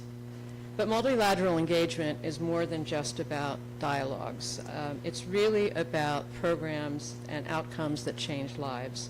One example is PEPFAR, the President's Emergency Plan for AIDS Relief, which was launched in 2003 by President George W. Bush. And in 20 years of its existence, it has partnered with 50 countries, including 29 in Africa, and saved more than 25 million lives. Similarly, the Feed the Future initiative, launched in 2013, involving 20 countries, combats global hunger, bolsters food security, and has lifted 23.4 million people above the poverty line, while helping 3.4 million children avoid stunting due to malnutrition. A recently launched program at the State Department is our Vision for Adapted Crops and Soils. It was launched with the African Union and the Food and Agricultural Organization of the UN. VAX seeks to boost agricultural productivity and nutrition by developing diverse, climate-resilient crop varieties and building healthy soils. All of these do more than just address issues. They also work to build capacity. For example, in the PEPFAR program, it's about training the next generation of public health workers, which leads me to my next point. It's really important in science diplomacy. So those are sort of multilateral, top-down science diplomacy initiatives. But it's really important that we foster the bottom-up science diplomacy efforts, and those are the peer-to-peer, PI-to-PI researcher programs that my colleague Wenda talked about that are so very important. And they're important because ultimately that is how we advance science and technology, and that's how we're going to train the next generation of technologists. So again, it's really focused on building capacity. The United States has multiple programs to try to build capacity and leverage diverse perspectives. And what this does is create sustained relationships that foster S&T progress well into the future. A prominent example of this that fosters collaboration is the Partnerships for Enhanced Engagement in Research program, also known as PEER, led by USAID. For 13 years, the PEER program has supported more than 400 researchers across 60 countries to achieve advancements across the full spectrum of scientific discovery. The Fulbright Student and Scholar Program is one of the most prominent U.S. cultural exchange programs and a hallmark of our work with countries around the world, while the Fulbright Specialist Program pairs U.S. academics and professionals with host institutions abroad to share their expertise, strengthen those institutional linkages, and build capacity. As I said, so it's really all about those, that's sort of more at the peer-to-peer level. It's also important to notice that industry investment is increasingly driving technology trends. Government now is no longer sort of the big dog in terms of funding research. So that's why the U.S. is engaging actively with industry as key stakeholders and partners. The Department of State manages the Global Innovation Through Science and Technology Initiative, which helps connect tech companies and entrepreneurs around the world, expand investment opportunities, and foster tech innovation. The United States also sponsors Tech Girls, a summer exchange program to empower and support girls ages 15 to 7 to pursue STEM fields through hands-on training with American technologists from the private sector. In summary, the solutions that the global challenges we face, such as climate change, food security, clean energy, or pandemic preparedness, cannot be achieved by any government acting alone, nor can they be addressed without engaging local governments, citizens, private sector, NGOs, and academia. And as I mentioned, I think this needs to happen at multilateral levels, but it also has to happen from the bottom up. The U.S. is eager to partner with Africa toward the goal of sustainable development underpinned by education, science, and technology. Our collective challenge is to leverage science and technology transparently, responsibly, and equitably to drive economic prosperity, well-being, and stability. Thank you, and I look forward to your questions.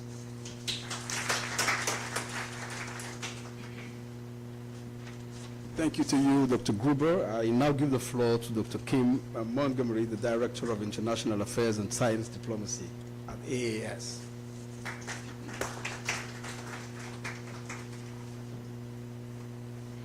Thank you so much, Ambassador, for that wonderful introduction. And good morning, Your Excellencies and distinguished guests and participants. I am really privileged to be with you today and to celebrate Africa Day. I want to thank the organizers, in particular the AU Secretariat, for inviting me to participate on this panel, which is part of, as I mentioned, 2024 Africa Day celebration. I also want to recognize my esteemed panelists and our wonderful moderator, the Ambassador.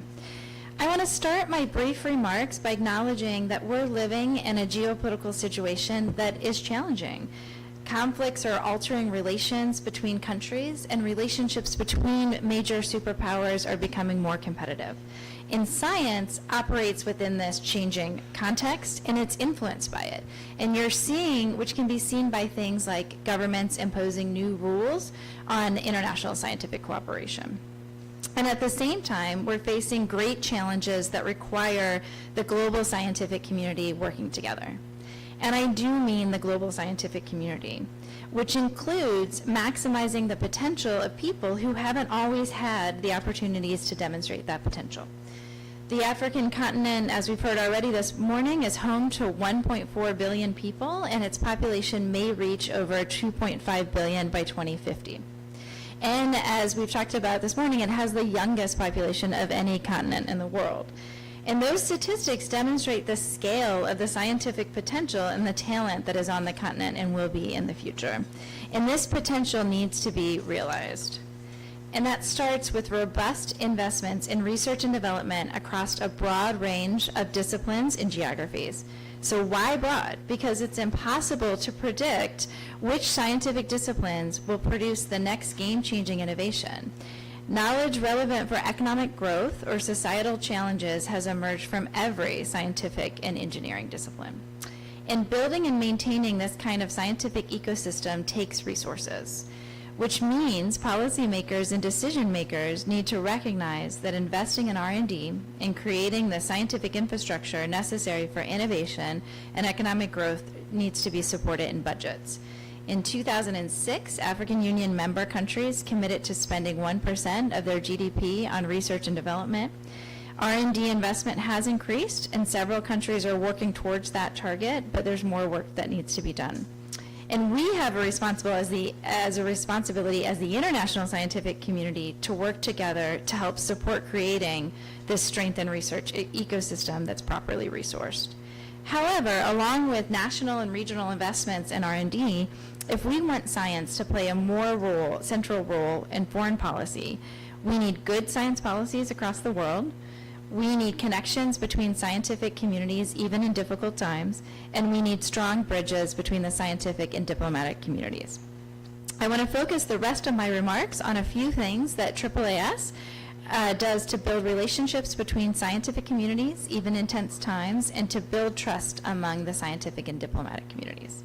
For building relationships, AAAS is a non-government organization, so we can play a unique role in connecting the scientific community when there are tense or strained diplomatic relations with the U.S. AAAS has been involved in Cuba since the late 1990s, and in the last few years, we've really engaged our efforts by hosting professional meetings on shared challenges with our partner, the Cuban Academy of Sciences. And so those meetings are focused on challenges like dengue fever or marine protected environments. As I often say, the water doesn't know if it's on the shores of Havana or Florida, and if Cuba is seeing higher cases of dengue fever, which it is, the U.S. will soon. For building trust between scientific and diplomatic communities, we do a number of activities, including our annual course on science diplomacy with the World Academy of Sciences, or TWAS. And since 2021, that course has adopted a participant pair model where a scientist and a diplomat or policymaker from the same country apply and take that course together. The course will be held next month in Trieste, Italy, which is where TWAS is headquartered. And I did want to mention we have 4 African pairs participating this year from Uganda, Sudan, Madagascar, and Cameroon. And along the doing work in science diplomacy, as the ambassador mentioned in my introduction, AAAS defined what science diplomacy is with our partner, the Royal Society of London, when we published a framework for science diplomacy in the 2010 report, The New Frontiers in Science Diplomacy. This framework has been influential, and to make sure it remains that way, we're working on a revision in time for its 15th anniversary, which will be next year in 2025, and are actively seeking inputs from scientists, policymakers, diplomats, business leaders, and more. I want to conclude my brief remarks by going back to where I started. So we're facing a different and changing landscape, and we're facing major challenges such as climate change and emerging technologies, which can make one pessimistic. But I'm not. I'm optimistic about the power of science to engage and play a central role in foreign policy. But that optimism comes from experience. I have seen firsthand American and Cuban scientists meet each other and instantly talk about the latest research. I've talked with senior diplomats who understand the powerful role science can play in foreign policy and want to utilize science and technology to engage with their foreign counterparts, to build collaborations, and to work on shared and regional challenges. One of the ways we've done this is including through our Ambassador Conversation series, where we talk to ambassadors about science diplomacy and international science policy issues. So we have talked to ambassadors from Europe, Asia, the Middle East, Latin and South America, and I'm doing a plug here because we really would like to add some ambassadors from the African continent in that series. So please reach out if you're interested. We'd love to include you. I just want to conclude by thanking you for including me on this panel. I've really enjoyed this morning. I look forward to the further discussion, and thank you so much.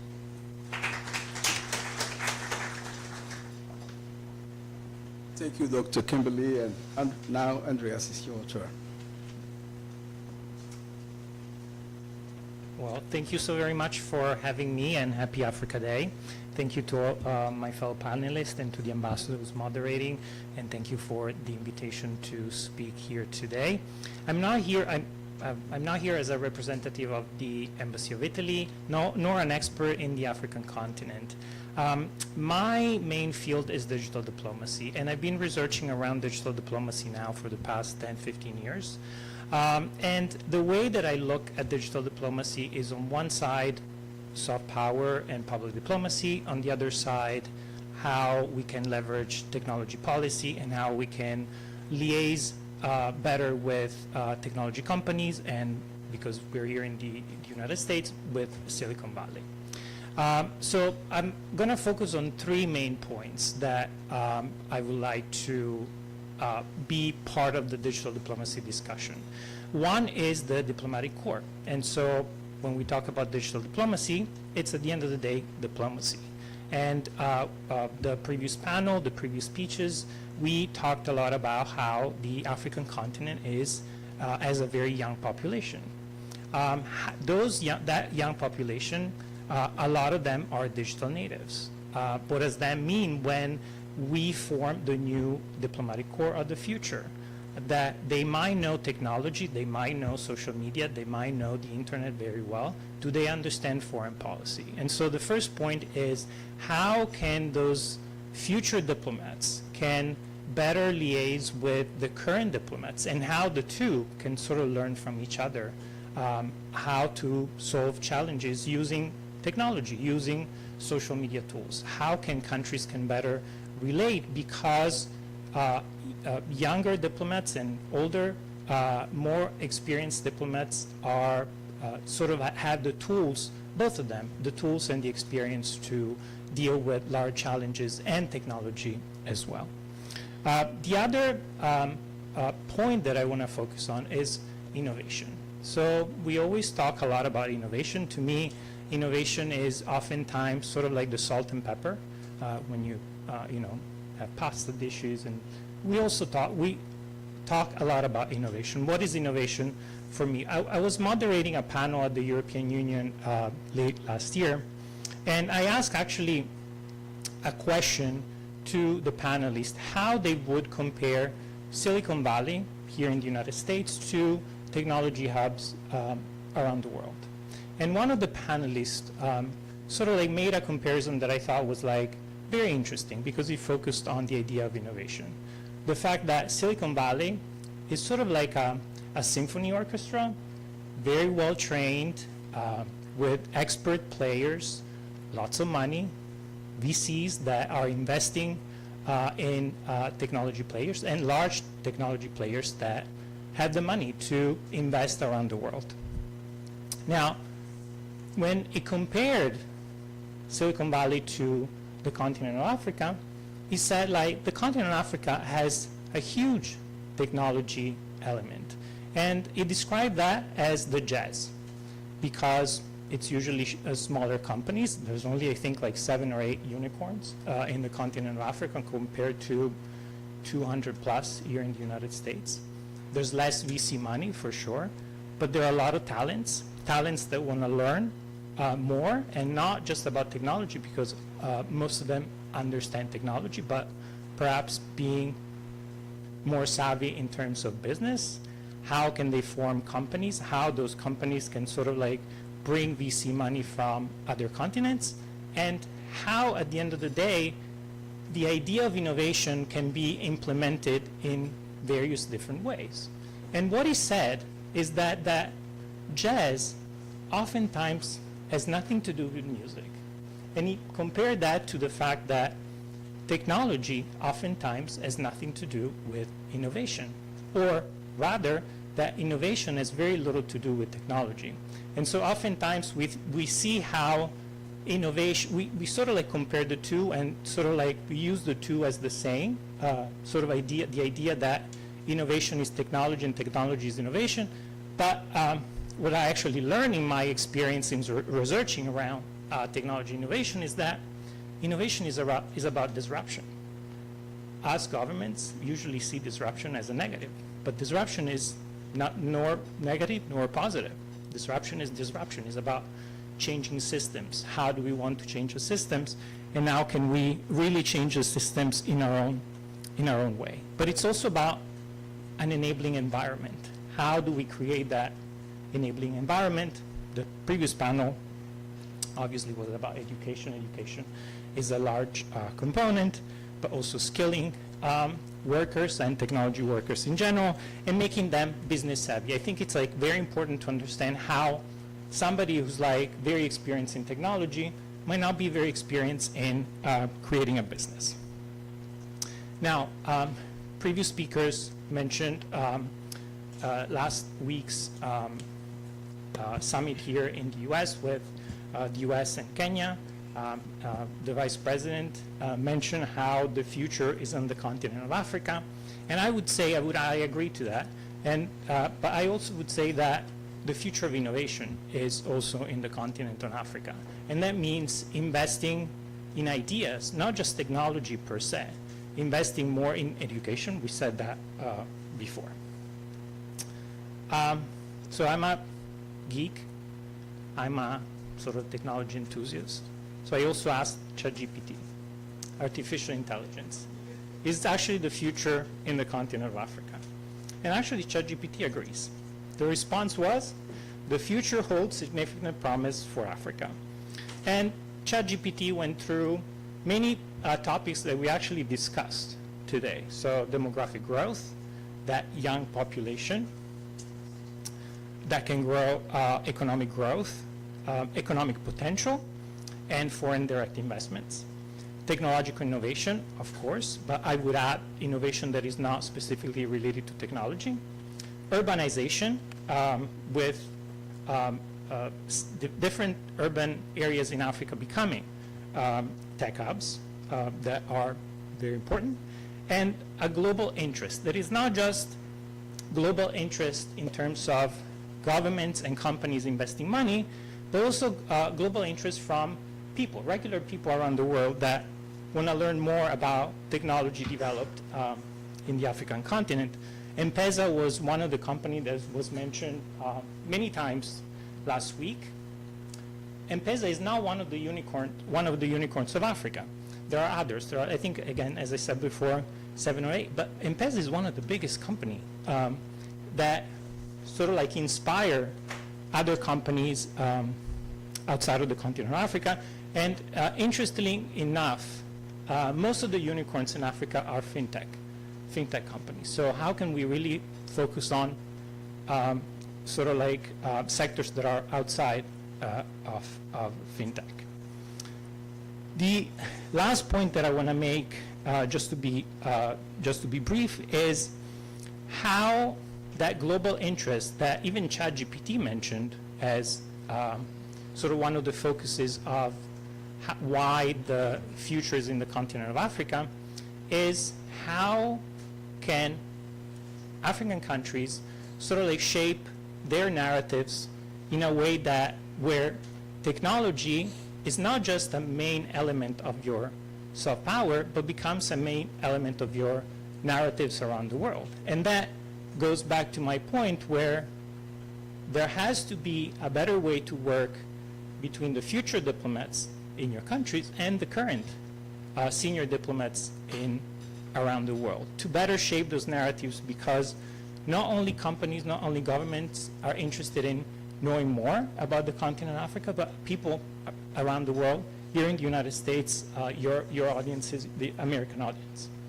And again, I do think that that element of technology being part of soft power and very important in soft power needs to sort of like be a little brighter in terms of how we can really shape narratives around every technology, including new technology like artificial intelligence. A lot of what is happening around artificial intelligence is happening in the continent of Africa. And then it's not about just the technology per se, but it's also big tech poaching talents in the African continent.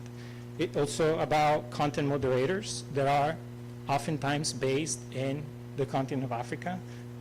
People, data laborers that help countering this and misinformation. And one of the best way of shaping soft power and using technology is following perhaps other countries' examples.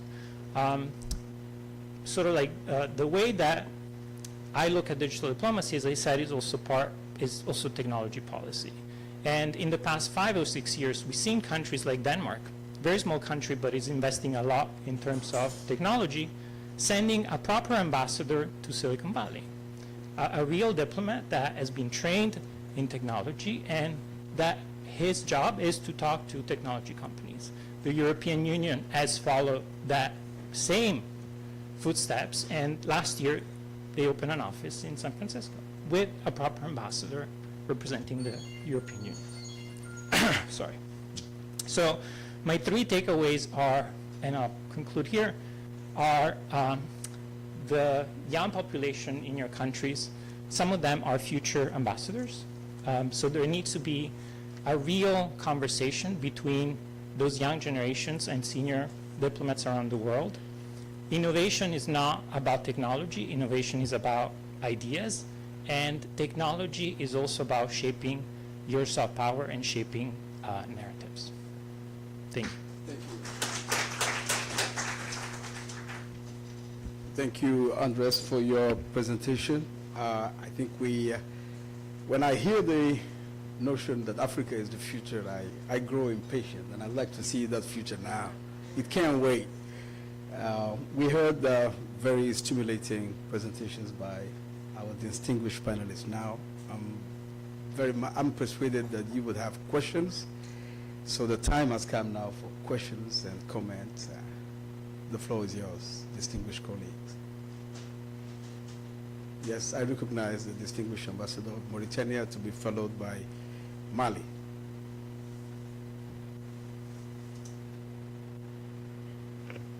Thank you, Ambassador. Thank you, dear panelists, for your brilliant presentation. As you know, when we talk in Africa about education, innovation, technology, we have an ambition, but we faces some challenges. Challenge of infrastructure, challenge of teacher, challenge of the condition to make our research, our innovation, and to make our youth people participate in this process. So as you know, this year it will be the first time that African Union will be a member on the G20, the next meeting on Brazil. And you know that African Union under the Mauritanian presidency, we have some priority. Okay, next year it will help more Africa because the meeting will happen in South Africa. But this year is in Brazil, and we have some connected priority. The priority in Brazil is to fight poverty and food security. It is something we have in Africa, and we have our priority this year is education, innovation. So we know that under the presidency of Mauritania now we are doing a huge program, internal work, to make other countries, all the member states, to have the education, technology, innovation a priority in their internal budgets. We are working on a special fund, African fund, and with the participation of African states and African organizations. We are working to make our diaspora, African diaspora, helping on this process. We are working also with the international organizations. So my question, what do you think about the next G20? And what will be the attitude of the G7? And we know that it was happening the last these months in Italy regarding this priority, considering that we can move and do a lot for Africa if there are more synergy between governments, between our system of education in Africa and around the world, civil society, etc., etc. Thank you very much, Mr. Ambassador. To you, Mauritania, for highlighting the priorities of the Mauritanian presidency of the African Union for this year. Mali has the floor. Thank you, Excellency. Thank you for your presentation. You are all the time talking about growing and younger population in Africa. But especially to the representative of State Department, Patricia, what are you doing at policy level to try to close the gap in terms of with the rapid development of AI between senior and younger population, senior here and younger population in Africa? Because I think technology is a shared tool, and if nothing is done to address those gaps, it may highlight in the future the problem. So what is done at policy level to prevent that? Thank you. Thank you, Mali, for your question. Any other questions on the floor? Yes, Senegal, and then I'll give you the floor. Yes. No, go ahead. Go ahead. Thank you, Excellency. Thank you, Dr. Gruber, Dr. Montgomery, and Mr. Song. I think diplomacy and science, that's really important. You know why? Because it's kind of changed some life, especially in our country. How we start. We used to go to for climate change.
think that the gap in AI between the developed countries and less developed countries is really more about a gap in the digital world.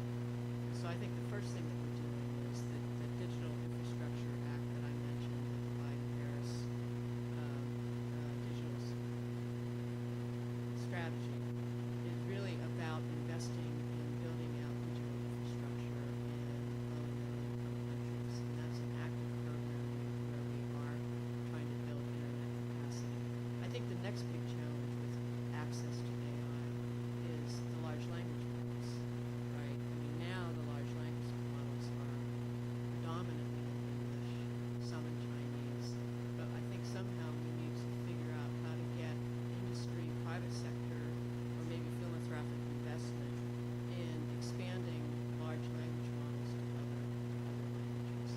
And I really do think that government alone isn't going to be able to do this. This is going to take private investment to make that happen. I will also say that there are a lot of discussions, both in the U.S. Congress about creating accessible AI that is accessible to all, and also in the UN and the EU to create open and accessible AI. So there are policy discussions going on. We do have a ways to go. I think all very good questions. I think I'll mention a couple of things about the gap between the scientists and the diplomats and the need for training. We see this all the time, and I think people are really, certainly the U.S., though I can't speak for the U.S. government, is really thinking about sort of what is the diplomatic core of the future, and I know that other countries are thinking about that too. And I think when you think about science, if you go back a couple of decades, you could have sort of your classically trained diplomats, and if a science question came up, you would get like a science expert to come in and talk to you for a couple of minutes, and then they could leave. But what you're seeing now is the things we're talking about and the challenges we're facing, like AI, like Patricia was just talking about, like climate change, like other emerging technologies. Science, you need not just someone to come in for 5 minutes, right? You need sort of a diplomatic workforce that really understands and has that appreciation of science and technology. And conversely, you need the science and technology people to really understand sort of policy making and diplomacy. And so there's big gaps, as you pointed out. And so it's one of the reasons that we also changed the course model to be this participant pair, so they would have to take it together. One of the questions that we used to ask the primary scientists that would take this training was, if you wrote a scientific paper, should that just be sort of the only thing involved in negotiation almost, right? And a lot of scientists will be like, yeah, that should be it. And it's like, actually, there's a lot of other things, and it's a lot more complicated than you might know if you haven't had it. So I think I just want to say that that is a major problem, and it will continue to be a major problem, and that's why we're sort of focused on how we can work on decreasing rather, that gap.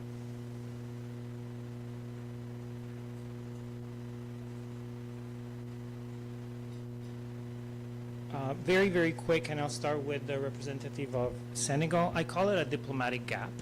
And again, as I said before, there are best practices where you see countries really sending technology delegations that are full diplomats that have been trained in technology and better understand technology, not just science. And I'm just speaking about technology.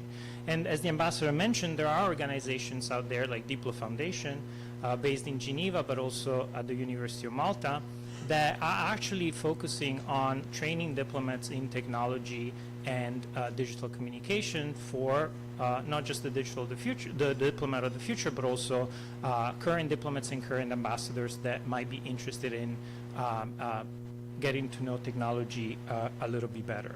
The ambassador of Mauritania mentioned the diaspora. Being Italian, we know a lot about the Italian diaspora here, and we use the Italian diaspora as our ambassadors for technology and startups. There's a huge community here in the United States of Italians that have been sort of like displaced here in the U.S. to understand technology, get better investments, and oftentimes they go back to our country to sort of like apply their ideas and form companies they are sort of like Italian Americans in spirit. So that's actually my very quick answer there. I'd like to thank the distinguished panelists for their presentations, but also the response they provided to the questions and comments from the floor. We, as African ambassadors here in Washington, stand ready to deepen the conversation on how we could foster African science diplomats. We Africans are committed to consider science, technology, and innovation as a high priority. You mentioned the funding target of 1%.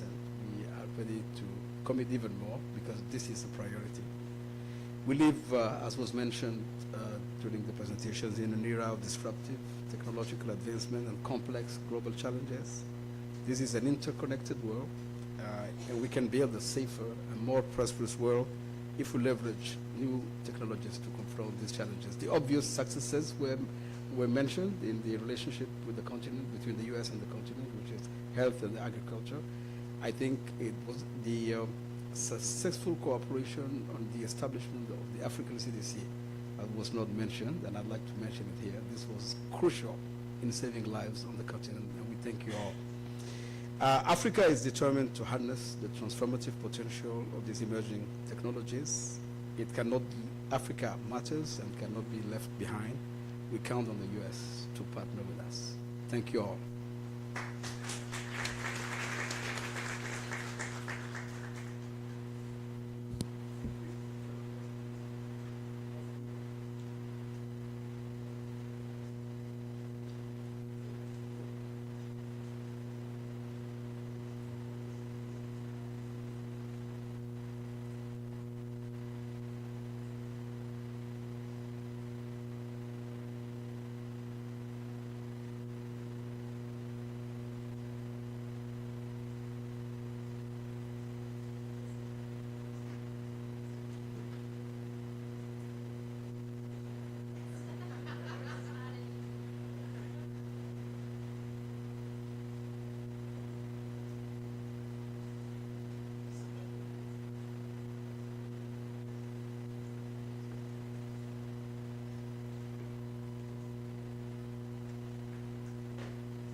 In today's world,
panel. Diaspora engagement in science and technology transfer, opportunities and challenges. Ambassador Matilde is here. Denise is here. Manu. Bihano. Thank you. Who else is? Ambassador Y? Oh, he's coming.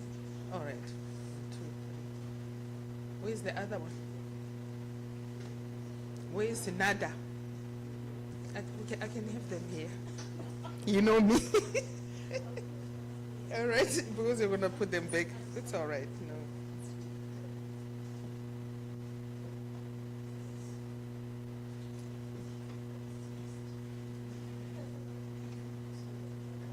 Nada is coming. Nada is coming.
Okay.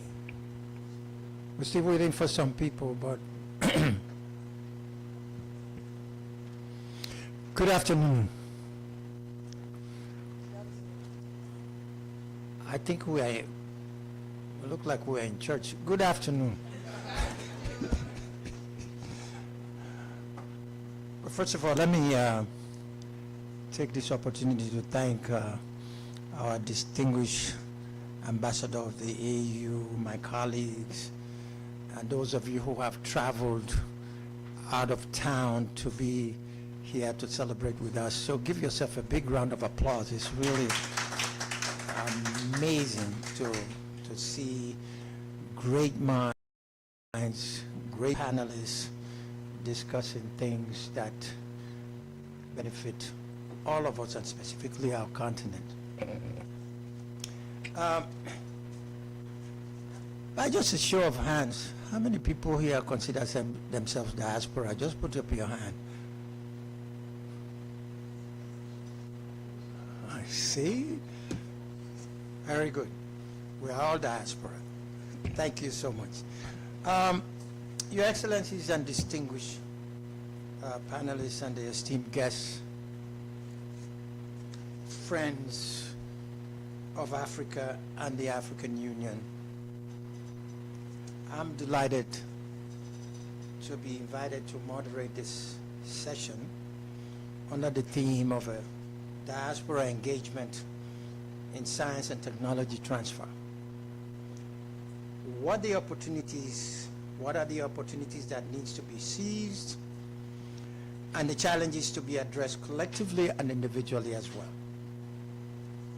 We are grateful that the engagement of the African diaspora for the enhancement of U.S.-Africa long-standing relationship has been elevated, particularly during 2022 U.S.-Africa Leaders Summit and the establishment of the United States President Advisory Council, of which my dear sister who sits there is the first executive director. Give her a big round of applause.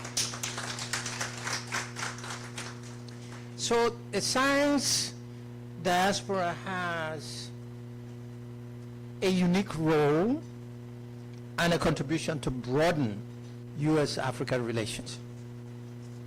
This panel of distinguished experts and professionals in their own right will examine the role of the diaspora in contributing to the enhancement of U.S.-Africa relations in science and technology cooperation. What are the new and innovative approaches to mobilize their contributions, and how African governments and the African Union Commission and the U.S. government can leverage more effectively that untapped potential? To answer these very, very critical and essential questions, we are pleased that we have assembled on this panel distinguished speakers who are making an impact to elevate our engagement of the African diaspora. Allow me to introduce them. Of course, their bios are very, very impressive, but let me just go with my sister and friend, H.E. Professor Matilda Mukatambana, Ambassador of the Republic of Rwanda to the United States and Vice Dean of the African Diplomatic Corps. Prior to becoming a diplomat, my sister was a professor, and she still considers herself as a professor, and has been always championing the cause of the engagement of the Rwanda diaspora and their contribution to the development of their country.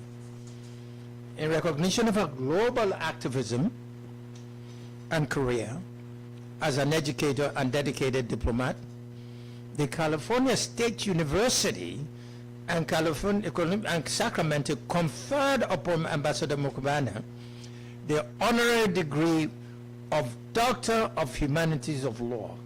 Isn't that wonderful? You make us all proud, my sister.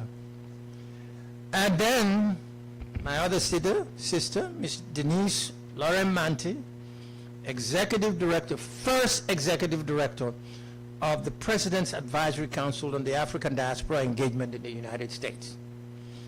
Denise served from April 2021 to February 2023.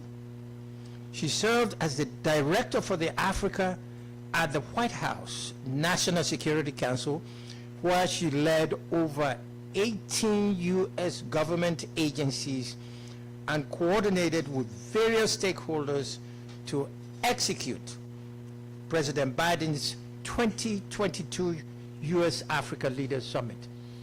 I know that is true because I was in the room when she was bullying us around there, and she did a fantastic job.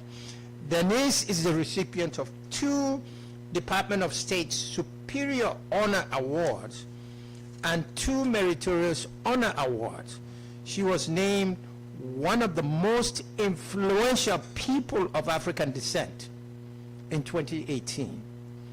She graduated from Howard University with an MA in African Studies and Public Policy and has a BA International Relations from Syracuse University.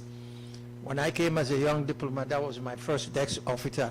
She taught me everything I know except make money, but she's a wonderful person.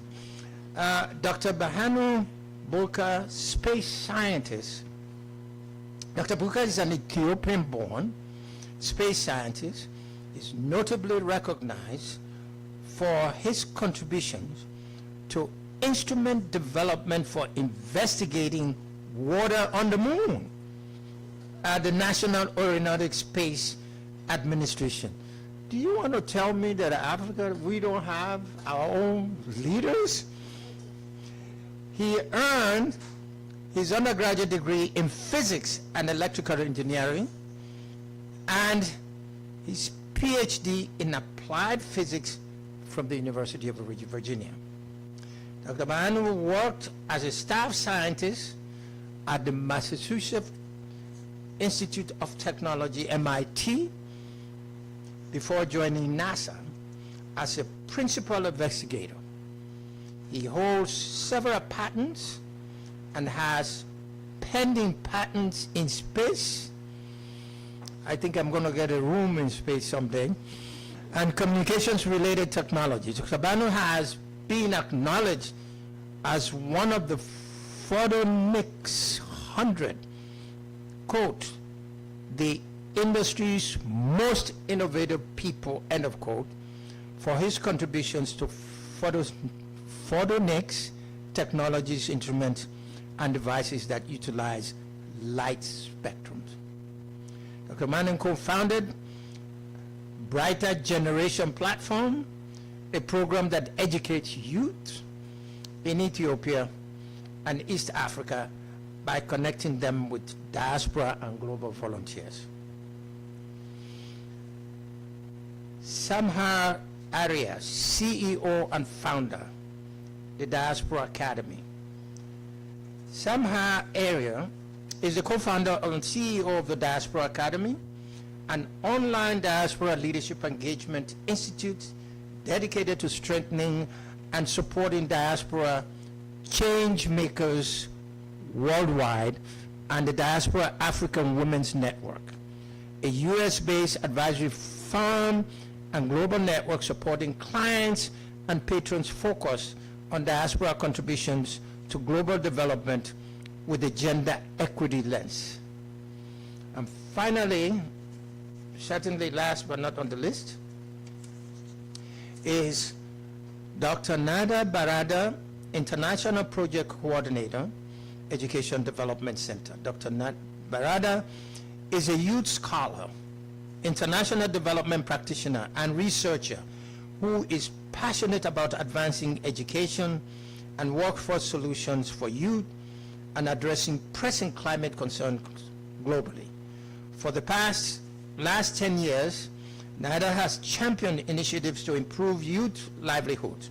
Her advocacy includes serving as a youth delegate at the 75th United Nations General Assembly, and as the African Union Youth Champion. In the latter role, she participated in discussions on leveraging the African Continental Free Trade Area to enhance educational opportunities and entrepreneurship for girls and women. Dr. Bernard holds a PhD in political science and sociology and an MA in public and international affairs, both from Virginia Tech, and a BA in political science and economics from University Mohammed VI Polytech in Morocco. Ladies and gentlemen, that's the distinguished panelists. Give them a background of house before I start. You know, I will start, I think I want to make this lively. With all of these credentials that you have studied and harnessed, how would you consider what you have learned and what you have acquired? How has it benefited the continent that you love so much? That is my first question. Anybody could pick that, and then we'll move forward. Yes. Thank you so much. Wow, it's hard to beat the moderator. I mean, he's going to be, he's the best diaspora, you know, who can speak. But I have to say, really, this is one of the most amazing subjects, and I'm so happy to be with these eminent people on my, you know, panel. But even as a country, I have to say myself, I was a diaspora not too long ago. And whatever we have been able to achieve as a country, it's because of a contribution from diaspora. As a matter of fact, I can even go as far as saying that my country, Rwanda, was built by diaspora. You know, I'm not going to go into history, but the whole rebuilding process was able to be achieved by diaspora. So meaning that, and we have enough literature to show the importance of diaspora in country building. It's well out there. But one of the biggest one that also when you look at the contribution and the participation of diasporas in their countries of origin, one of the common denominator is when you have a solid diaspora policy in that country. Because when you are a diaspora, what do you go back to? There have to be a solid, well-structured policy for diaspora to be able to contribute and participate in the thing. As you know, for instance, I'm glad because I grew up in the diaspora and I promoted the diaspora. I did all my stuff in the diaspora. And you've seen in February we had about 7,000 diaspora to come here and convene in Washington, D.C. My only, and that, the next stage I think that I would like to go, especially with the development with the Biden initiative, I'm happy that Denise is here with us, is to be able to see how this could be harmonized. This is not a new creation. Rather, it's a committee that was put there, but to be able to work with various diasporas in Africa. So how are we going to do it? For the benefit of both this country, but also our countries where we come from. So that's one of the things I can maybe put out there before we begin. Thank you. Maybe I'll just add, well, thank you so much, Ambassador, for having us and for convening this, I think, very important conversation. I think maybe to just backtrack personally, you know, I like to share, I was just sharing a couple of days ago that I started my career as an intern at the Department of State, and my parents immigrated from Ghana in the 70s, and, you know, my siblings and I were born and raised in New York City, and, you know, we're raised here, and so we're a part of the diaspora, right? First generation, you know, Ghanaian Americans in the United States. And I think particularly having the background of being a Ghanaian American and just being in the foreign policy realm of politics, I think it has really for me added a personal touch to what I do in terms of my career.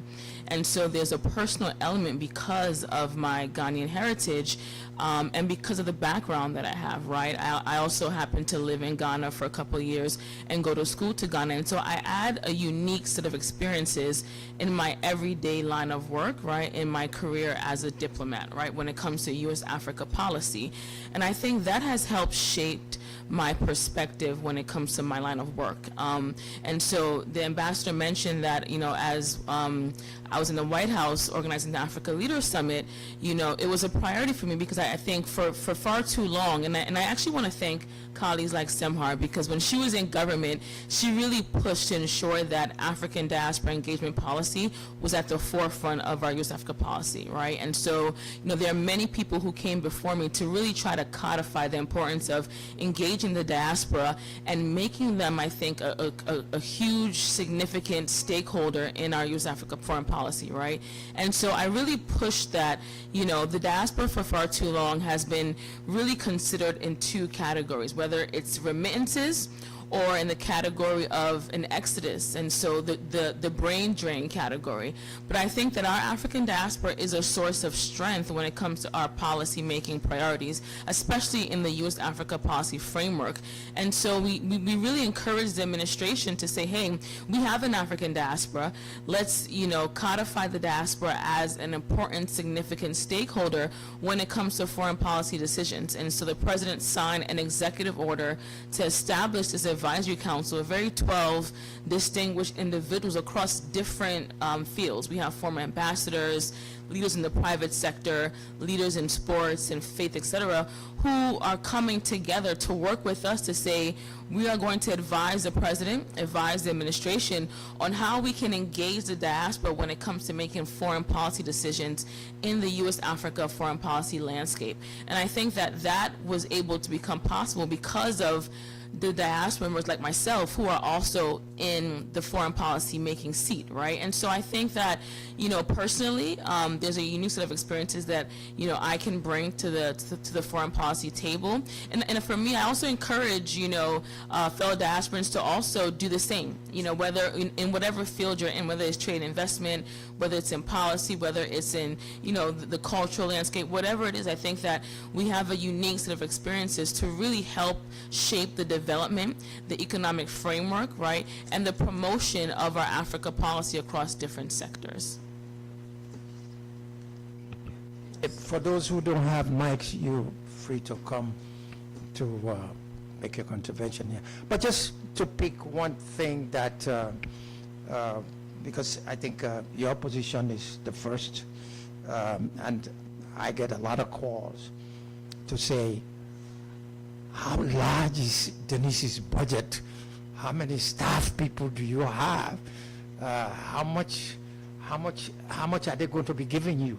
Because there are about over 2.1 million Africans from the continent right here, not counting our children. So how are you coping? How big? Do you need help?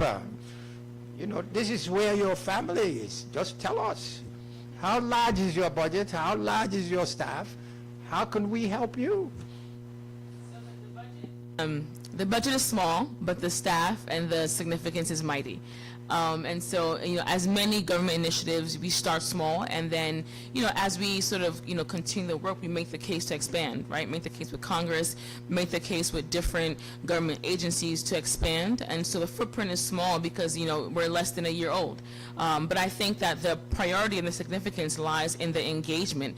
And so working with, you know, different organizations, different communities across the United States to really, you know, I think codify the importance of engaging the diaspora, I think is a priority now.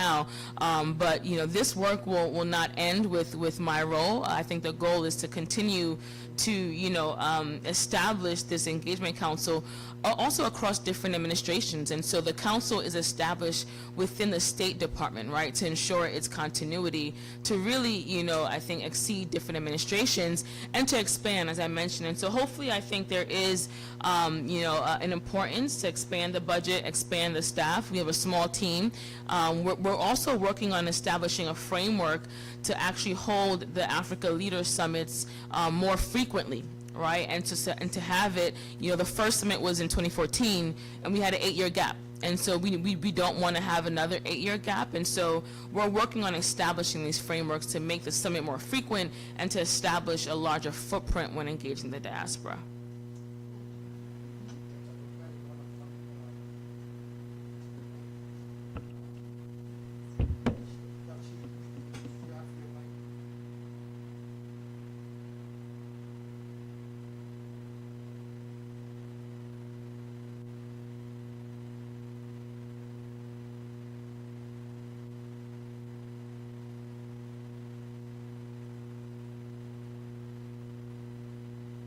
You have the mic, ma'am.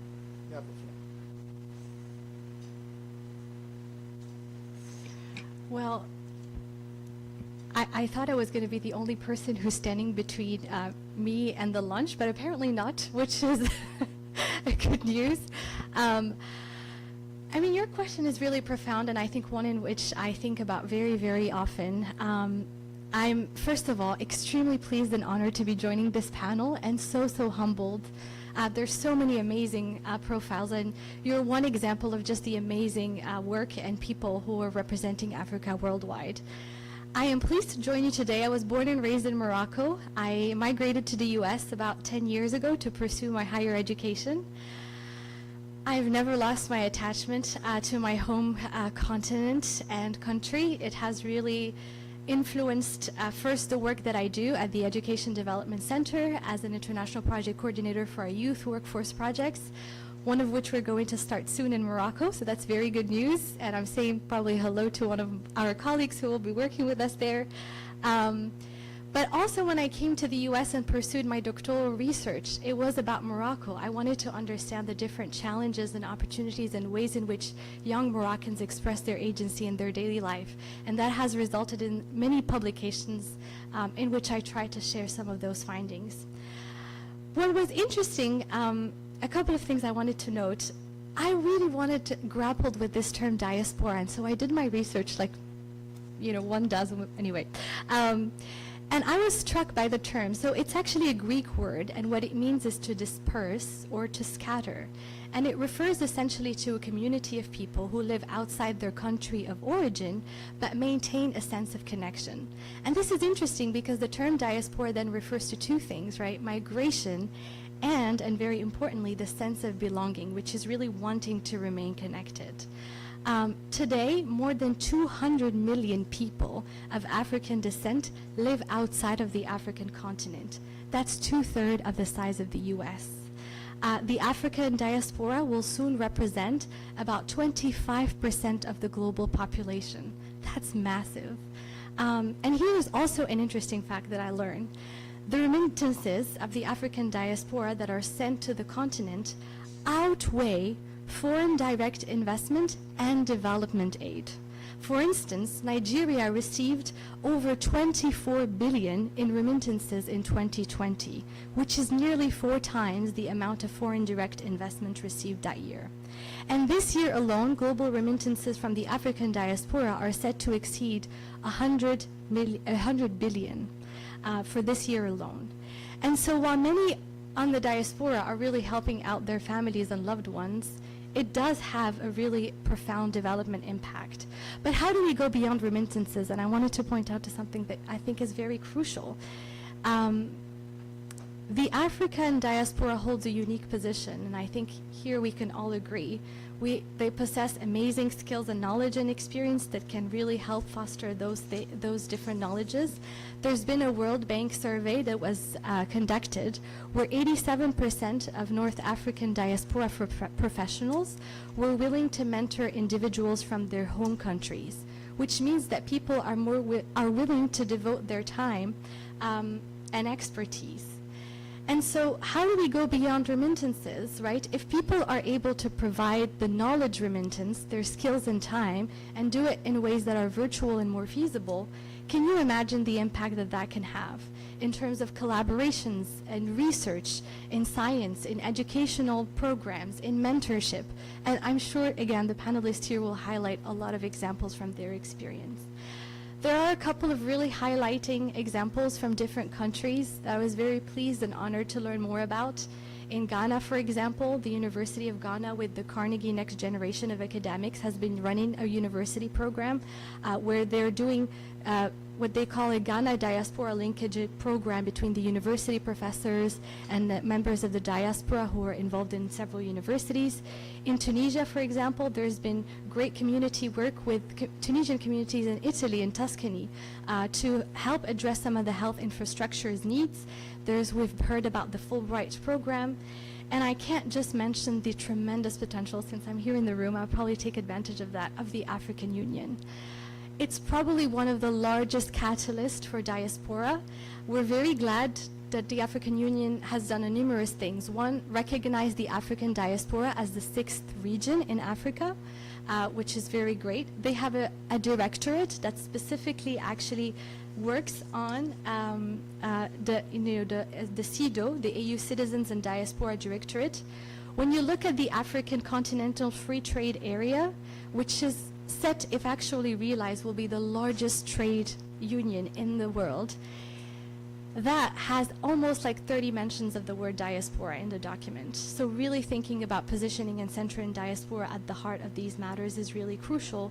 But most importantly, and this is where I think one of my personal individual reflections is, how do we start thinking about diaspora beyond the individual action and beyond remittances and more towards collective actions? And there's so many amazing works that I've been learning about, and I'm sure other panelists will point towards. And so how do we amplify those? How do we raise awareness around these engagement opportunities? How do we lighten the bureaucratic obstacles? How do we create some more inclusive platforms for diaspora engagement?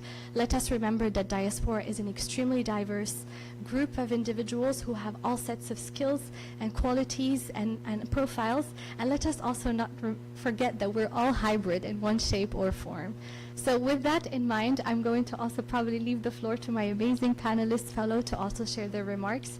And just thank you all so much. Thank you. What I gathered from that, we should begin looking at diaspora engagement beyond just remittances. That is a very, very powerful statement. And hopefully you've just started. I will hope at the end of this, our forum, our panel discussion, we have a very specific proposal which will be thrown in the lap of the AU ambassador. Because sometimes when you have to come to these meetings, they are great minds. It's what happens after the meeting. So hopefully we will start with this panel, that after their engagement, they will set up a meeting to really dive into these things, because it's incredible. Thank you so much. And our next speaker is my friend, the Ethiopian-born scientist. And then I have already gone. Thank you so much. Thank you so much. Thank you for inviting me today to celebrate, you can hear my voice, to celebrate African Day. Fellow panelists, good to have you, good to see you here. I'm honored to participate in this conference on the topic of African diaspora engagement in science and technology transfer. As we gather here, we acknowledge the immense potential within African diaspora, a vibrant community spread across the world, rich in knowledge, skills, and resources. Diaspora engagement in science and technology transfer is a critical pathway for the continent's development.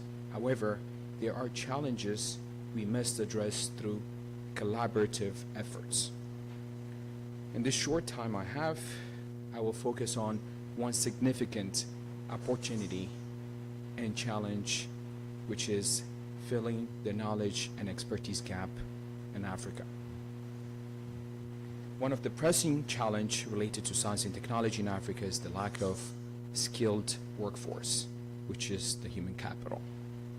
It is essential to train the next generation students in modern sciences such as engineering, biomedical sciences, pharmaceutical, genetics, space science, and others to foster innovation. The African diaspora includes a diverse array of professionals with accumulated knowledge and expertise can be critical in addressing Africa's local challenges. Generally, the diaspora community is keen on supporting knowledge transfer effort through collaborative projects, mentorship programs, and academic exchanges. However, costs associated with time and space constraint often prevent many from moving back to Africa to mentor students. Additionally, the diaspora community has established lives and family in the US or elsewhere, making it even harder to relocate. Therefore, we must develop ways to engage the diaspora to give back to their respective countries without disturbing their current life. So to address this challenge, with the support of colleagues, friends, and family, I founded an organization called Brighter Generation. This nonprofit organization provides a platform that allows the diaspora or international volunteers to virtually teach and mentor students from the comfort of their homes. They could be anywhere in the world.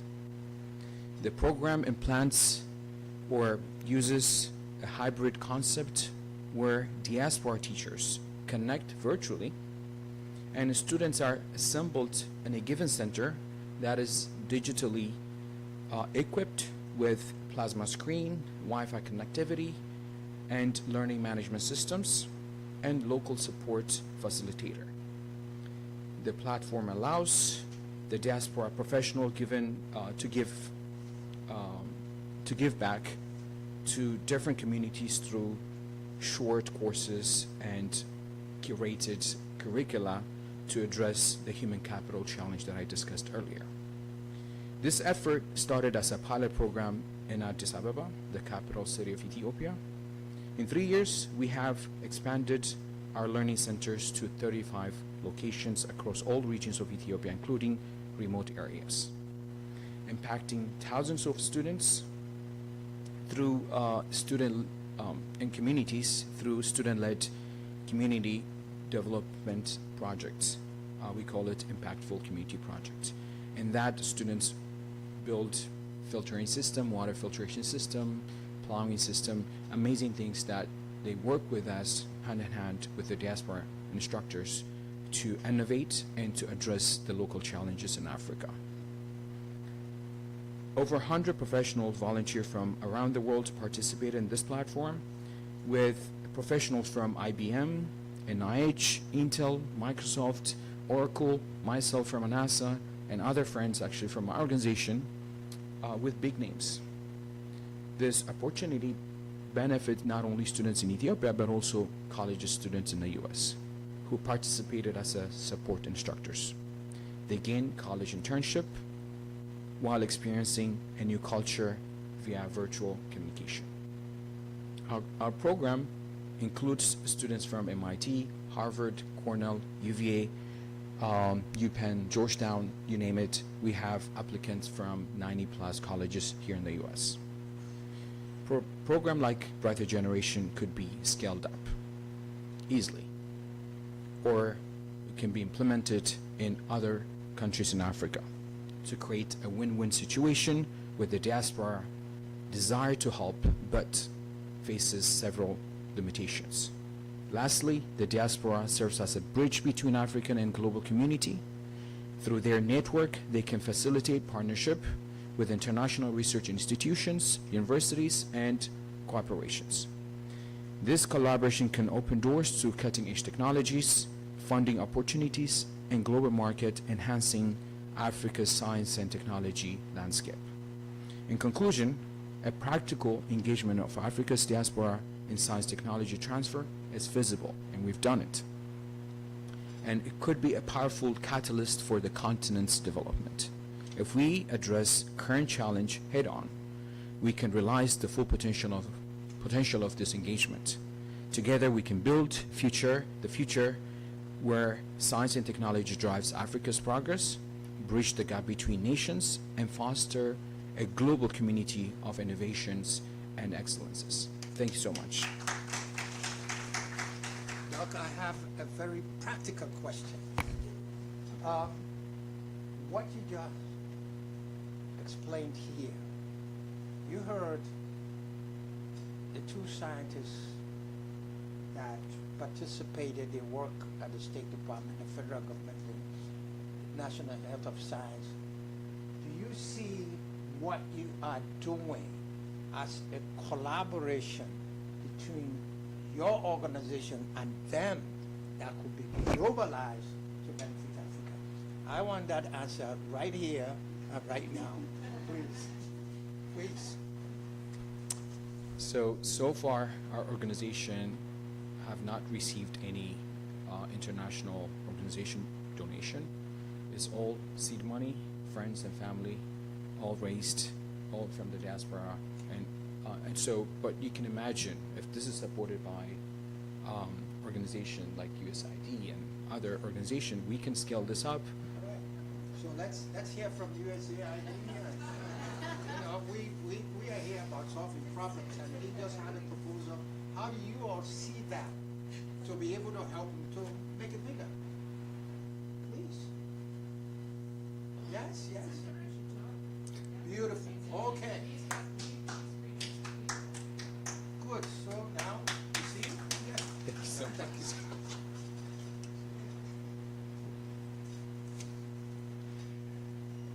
I didn't want to put you on the, because you know sometimes when you get to these forums to meet people like this, it would take you years to do it again.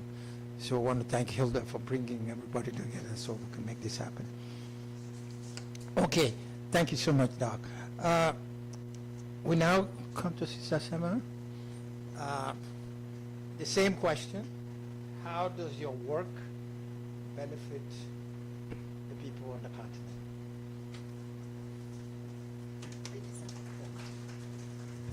Thank you. Good afternoon. Your Excellencies, distinguished guests, Ambassador Hilda, everyone, my name is Samhara Raya, and I want to thank you for the honor of celebrating Africa Day with you and my esteemed panelists. By way of introduction, I must introduce myself as the daughter of very proud Eritrean immigrants. I am Eritrean through and through, and nothing gives me more joy than ushering in Africa Day on May 25, because Eritrea's independence is May 24, and my birthday is May 26. So this is a wonderful closing of a week that probably means the most to me out of the entire year, after my daughter's birthday. Today, oh, is this okay? Today we're discussing the role of the diaspora and the types of engagement we can pursue to advance science and technology. I don't need to tell you how important the diaspora is, as you sit in many of the diaspora capitals in your capacities at embassies. But I think it's worth noting that the African diaspora in the United States has a particular type of influence, capability, and series of opportunities that African diplomatic corps and distinguished embassies such as yours should see as the greatest opportunities for Africa's success. Now, for my own work, not only am I running this Diaspora Academy as a means to bring diasporas closer to institutions and to bring institutions closer to diasporas, but I also led and developed Meta's Facebook, Meta, formerly known as Facebook. I ran their diaspora policy, built it from the ground up for Africa, Middle East, and Turkey. I also built diaspora partnerships at UNICEF, and I've had, again, the great honor of working for my president of Eritrea and former president of South Africa, Nelson Mandela, in different capacities. So as a daughter of the African diaspora, I'm thinking often about how do we leverage our time, talent, and treasure in the diaspora to partner with the continent, whether it's our ancestral homeland or it's other African countries that we feel a connection to. Over the years, I've seen the type of diaspora innovation in private sector and in public sector, just as you've heard from Dr. Burhanu and others. Diasporas, by their very nature, have to become entrepreneurial in order to maintain those ties to their homeland. They have to pursue their entrepreneurial desires to be connected to the homeland in their day job, in their academia, in their communities. Because you know when you leave Africa, Africa never leaves you. So you have to work to build those bridges. And that's what we're seeing from diasporas. Concurrently, we're also seeing governments institute the type of policies that Ambassador Matilda had mentioned. When governments devise diaspora policies that attract diaspora to invest, the opening gets that much wider. So it's not just about budgets and money, and it's not about the numbers of diasporas abroad. It's about the entry points that both government and civil society are creating together. And where you find governments creating policies that offer opportunities, both in the origin homeland and in the adopted homeland, and then you see diasporas that are ready to do business, and business doesn't necessarily mean profit, it means relationships and investments. That is where you see the greatest opportunity. Now, in science and technology and innovation, having come from the social media background, we know that diasporas are relying on social media in particular to remain connected, to amplify issues, and to drive social, economic, and civic change. We know that for diasporas, social media is the first line of connection and reconnection. There are diasporas, I've had the honor of going to Sierra Leone, and I've had the honor of realizing the history of Sierra Leone not just sits in that country, but for every Sierra Leonean around the world. And social media lets you celebrate that. But it also lets you create. And now there are more and more diasporas that are utilizing social media, the platforms, digital tools and technologies, as you heard from the Italian embassy this morning, to build bridges and to create investment opportunities. I would argue the one area, and my plea and recommendation to all of you here as a member of the diaspora community, the role of the embassies, the African embassies, cannot be understated. Just as the U.S. government is reaching out to Americans of African descent like myself, like your sons and daughters who may be going to school, who may go to college, who may choose to work here, so too must our African embassies engage in the countries that we live in. I've worked with the AU and with CEDAW, and it requires us to physically travel to the continent. As CEDAW and the AU develops and deepens its relationship with the diasporas, so too must the member states vis-a-vis their embassies. And that embassy diaspora engagement has to have, for purposes of technology and innovation that we're thinking of, it has to have an investment in technology and innovation as well. And I've worked with the embassies of Ghana, Kenya, Eritrea, and Somalia, all on their digital engagement in different capacities, not necessarily through Facebook, but through the realization and understanding that they need a staffer who is doing public engagement vis-a-vis technology, and creating digital spaces for diasporas to connect. As you know, your diaspora communities in the U.S. are dispersed. We talk about dispersal, dispersed throughout the U.S. But for the embassies that have a dedicated staffer and a robust programmatic agenda for engaging in a digital way, you will reach the people in Arizona, in Seattle, in New York, in Rhode Island, as the Cape Verdean community knows all too well. You can travel there, but you don't necessarily have to anymore. The second one, and I'm almost done. The second one is that the diaspora in its many demographics is changing ever so quickly. It's important that we as Africans remember the term youth makes you think that they are not yet ready, but it is actually the Gen Z that we call them in the United States. The Gen Zers are the ones that are doing the technology and the innovation. I have a story of an entrepreneur, a Moroccan entrepreneur, who had gone to Paris for school, and he had lived there and gotten his master's, and he spent about 8 years in Paris, and he realized that he didn't want to stay in Paris. He wanted to return to Morocco. And when he moved back, he took what he learned from Morocco, from Paris rather, around architecture and design and real estate. And he launched a business that is entirely digital, only because of his experience in the diaspora using digital tools. And so in Morocco, he's now utilizing that platform to reach not just Moroccans, but Moroccans in the diaspora. And his business, a real estate firm, is helping buyers and sellers find each other for housing. So that kind of entrepreneurship and innovation is an example that when embassies engage, can open those doors faster. Lastly, I also just want to say the diaspora experience is not a binary experience. It's not an either or. And therefore, neither should the engagement. The engagement can not only be between the African diplomatic corps and the U.S. diplomatic corps. It requires private sector. So in all diaspora engagement, utilizing public-private partnerships in a way that when you sit with a U.S. Partner, I would offer you kindly to please require and urge that your U.S. partners have a diaspora engagement strategy. Because all too often, these U.S.-Africa partnerships that are being established spend too much time learning what the program needs to look like when the diasporas are actually the stakeholders that you're looking for. You're looking for programmatic partners who can implement. You're looking for programmatic partners that understand the language, culture, have the skills, and also can build the bridges that we're talking about. And in all my years of working, it is when the partnerships that require diaspora engagement or diaspora organizations to be a part of it succeed. So I want to thank you, and again, on behalf of my community as an Eritrean American diaspora, I am so honored to be here and wish you the very best Africa Day. Thank you again. I heard her say some of the things she's done in other countries, but she said she went to visit Sierra Leone, so I want to see one of those programs in Sierra Leone as well. Thank you so much. So now I'm going to open the floor. Thank you all for your presentations. Let's. I'm sure you're going to have a lot of questions.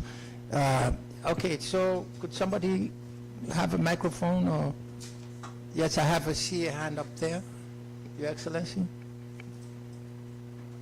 All right, please, you have the floor, Excellency. Thank you, Excellency from Sierra Leone. Thank you also to the different panelists. Looking at your different background, I see the connection right there between you and the different diplomat embassy here. But what can we do more together to make diaspora involvement more proactive and more dynamic? Thank you.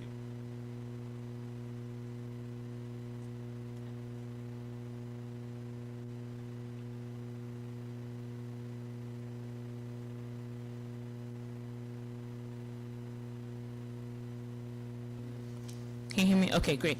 I think on the government side, working with the embassies here in Washington in particular, what is useful for us, I think, in just a few months of establishing the council is working with the embassies to ensure that they have accountability, but can also track the diaspora across the United States with the embassies. And so oftentimes it's been difficult to say whether it's the community of diaspora members who are from Mali, right, who live in Kentucky or who live in Minnesota or who live in Houston.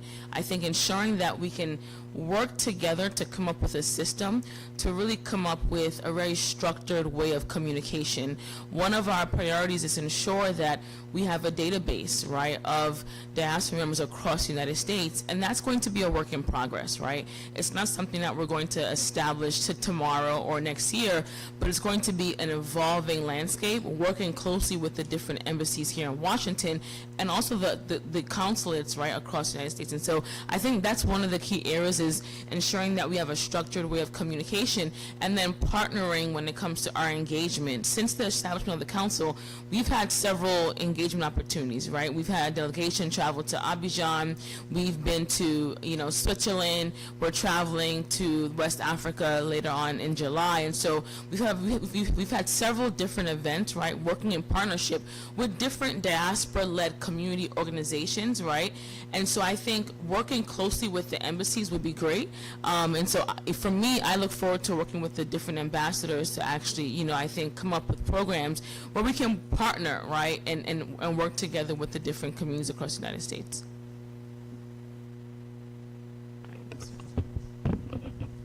Thank you so much. For me, I believe that actually the collaboration among the embassies really, started by support for communities that are working. One of my country, and I'm not saying it because it's my country, I'm just saying that when we did the diaspora policy, it's not just on Rwanda and diaspora. This is why when we removed the visa processes, it was to allow other people to come in. Meaning that when we open, the whole diaspora is pretty broad, and it goes beyond even the African countries per se. We are talking about the broader diaspora. So right now, if we talk about Spelman College and then Morehouse going to Rwanda, it's because we are open to that diaspora, because we don't really see ourselves developing in a way when you are just harnessing the efforts of your own small diaspora. That's why whatever we do at the embassy, it has to be open to all the colleagues, and you can look at areas of partnerships, and also jumping to what Denise was saying, also seeing how we can harmonize with all those diasporas already that are formed. One of the example I can give you, for instance, there was one diaspora that tried to bring all the diasporas together called the African Leaders in the Diaspora, and it was bringing many, many different countries of Africa, but also African Americans here and so on and so forth. So I believe, for me, how I see it is to start these kind of dialogues on how to build the partnerships, how we can assist each other, how we can really look at each community and then see the value of that community on how they can contribute to the development of our countries, but also to Africa in general. You know, so I'm glad, because my sister, I know she's going to start all these series of discussion on diaspora engagements, different communities, because I believe that's the way to go. And I believe that would be the best thing to promote. Thank you.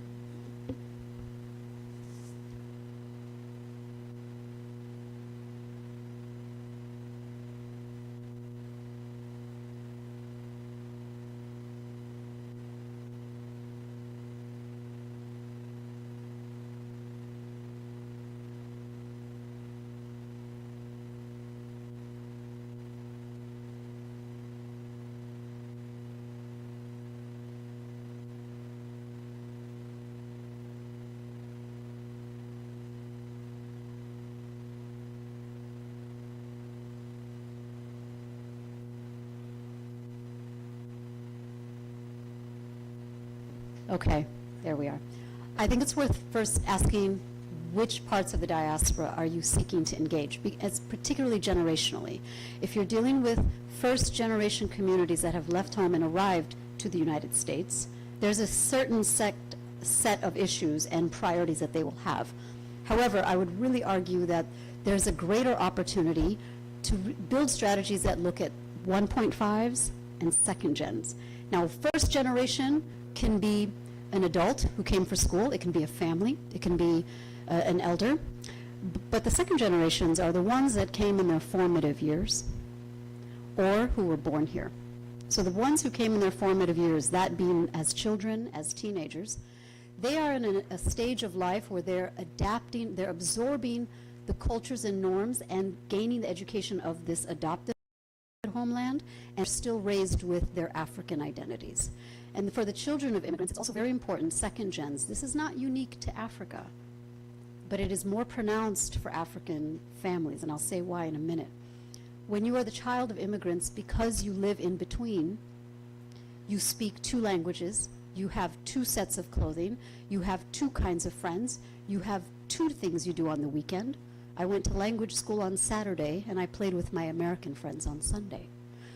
That segment of the diaspora wants to be connected, but you have to make it attractive for them, and that's where the work is. What is attractive to someone who is both? They don't have to be one or the other, they're both. And now we're learning from different diaspora communities globally what that looks like. Arab diaspora, Arab American, Asian American. So if you look at India, Bangladesh, you look at Sri Lanka, you look at different countries with large immigrant communities here, the second gens are the ones that have the greatest appetite to do something meaningful, but they have also a need. And that's what we do. That's what I focus on, is because that's the missing middle. And lastly, I do believe gender is very critical, because the reality of the migrant experience on men and women is different. And the way that women evolve in the diaspora, I would argue that the diaspora experience is truly feminist, because women are discovering even more opportunities. We may have opportunities back home, we have more here. And it has a double-edged sword in some cases sometimes. But gender and diasporas cannot be ignored. Lastly, when I speak about generational, the most difficult part of being an African abroad is that you're no longer the majority. You are in countries where you are the minority. And for second gens, it becomes critical that they learn how to balance being African and being black, being Arab, being Afro-Arab, being Muslim, and then all the other parts of them. But it becomes so much more pronounced in the US. So when you engage on African diasporas with second generationers, you have to incorporate gender, race, identity, religion, not because they're extreme, but because we are suddenly made invisible here. Okay? And so second generationers are trying to hold on to both and do both well. My Sudanese brothers and sisters right now in the diaspora, the Sudanese American community, the way they are mobilizing to respond to their families, their communities, keep their culture, keep their heritage, learn the language, it's vital for them. Afro-Arab identities. I know for you, as for the Malayan community, you see this in France, you see this in Europe a lot. So thank you very much. Yeah, any other, how are we doing with time? Any other questions? Any other comments? Yes, Doc, you want to do? And then the two. Just to add on that, I focus on the professional diaspora, which is a little bit unique as well. And I think building economy in Africa, to kind of lift Africa from poverty, to provide basic needs, I think the diaspora has a huge role, specifically the professional diaspora. Now with that, as an example, the US in the past 60, 70 years, we've been spending about 5% of the GDP, their GDP for R&D. And you know where we are right now. The US is the leading in science and technology, and will maintain that because there's a huge investment. Now Africans, I think, leadership in Africa can learn quite a lot from that. I know it's hard to ask, it's kind of difficult to ask to spend about 5% of your GDP for education, R&D, but at least to continue to increase that investment so that the youth can not only benefit but also leave their mark in their time, right? You'll give them a chance to innovate. Through that innovation, they would impact the coming generation as well. So, and I think one of the question that was raised, how do you, foster this? And I think what kind of relationship can you build?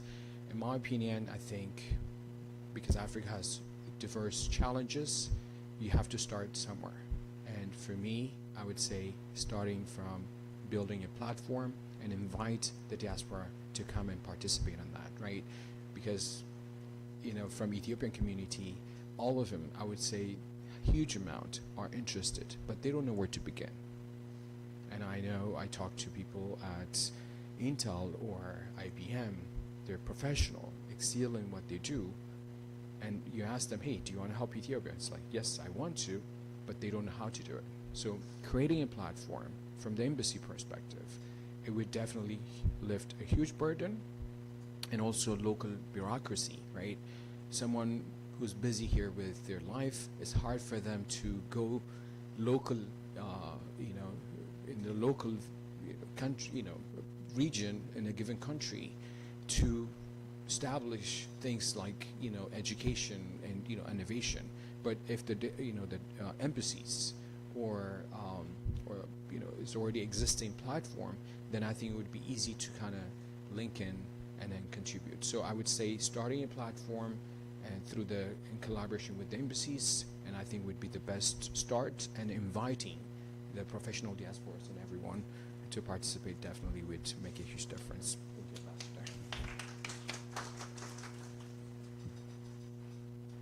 I guess are there any other questions? Oh, I think the sister from Morocco. Did you have anything else to say, or that's about it? They've said it all. Okay. I don't want to, I think if we listen to some of the suggestions that were said on the table, I think we would Well, okay, so let me take this opportunity to thank the distinguished panelists for sharing their perspectives and sharing their ideas with us. And I'm sure a lot of you were taking notes, some of the concrete recommendations and suggestions that they have made. And let me tell you what we got from this panel concretely. There is a commitment for DARC and the scientific community in the federal government to sit down and talk. That is concrete. Number two, we also know that there's a recommendation concretely to create a database. And that database is so important because you can't reach, if you don't know how to reach people through that database, hopefully it will be centered somewhere that, of course, there are also privacy rights and things of that nature. There are legalities involved. I'm sure the lawyers will figure it out that those data should exclusively be used for the benefit of programmatic collaboration and cooperation. And there is another one that they raised, which was very, very important, working with the embassies. I could not agree more. But remind you also, all embassies are not the same. I'm speaking as someone who heads one of those embassies. And some countries have diaspora that are very engaged, they are very active, they demonstrate. This is their First Amendment rights. And sometimes it's a way, how do you manage that? That is a very, very important point. While we're talking about coming together, let's don't leave that out.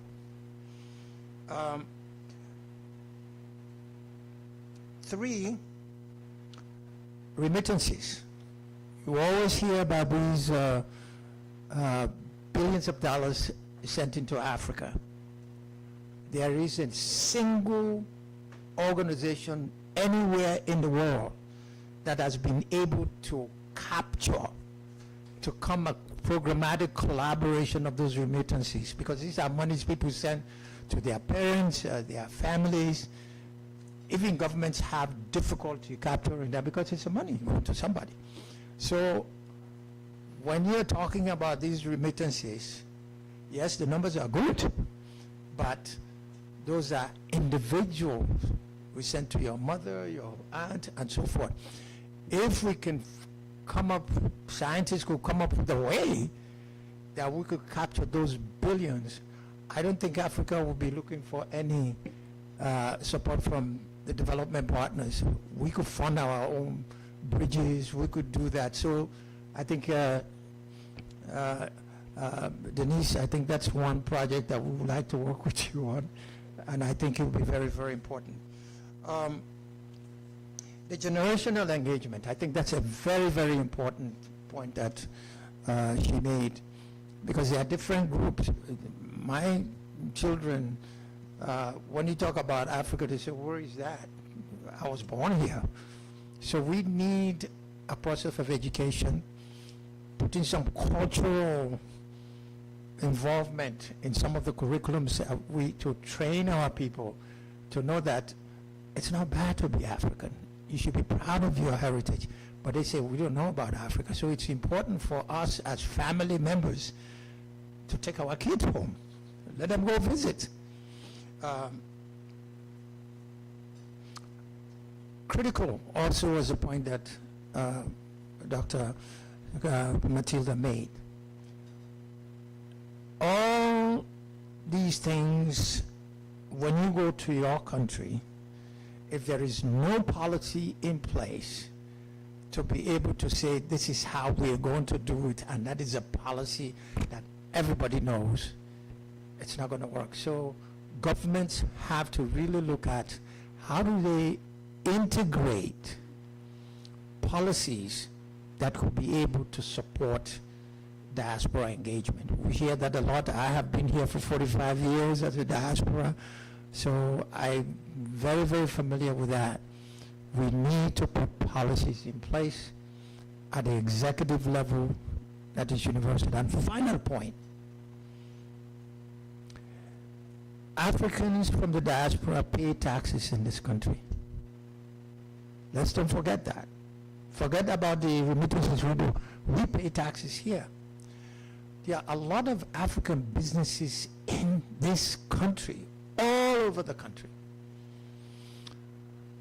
I think it will not hurt for the federal government to incentivize giving an African business person or persons who have 10 employees here that want to expand their business in their country. If you could give them a little bit of help, matching funds so that they could create 4 or 5 additional businesses in their home country, that is how you're able to move this agenda much more quickly than waiting for the billions. Sometimes they never come. But I think that's a way to really, and that will lead to effective engagement. We who were born there, who are paying taxes here, we could say, now we have a partnership with the United States and our countries. Look at these scientists. They're paying tons of money in taxes here. But wouldn't they want some of that to help their country? I believe they do. It's just a way, how do we figure that out? I think that's a charge for Denise. And the final point is, which everybody talked about, diaspora engagement. Let's look at the AU here. The AU is where we all come. The AU is the one that convenes us. I'm not putting my sister on the spot, but it would be helpful to send a message to the AU that the AU here needs a diaspora coordinator on staff to help her deal with the diaspora. I could say it's very, very important because she has a lot of work to do. Sometimes she's traveling here and there, and Tariq is doing this. They have a very small staff here. So if the voices come to say that we need to support the capacity, to build the capacity of this institution, they could be more effective. I'm not putting any plug. I need one myself in my own office.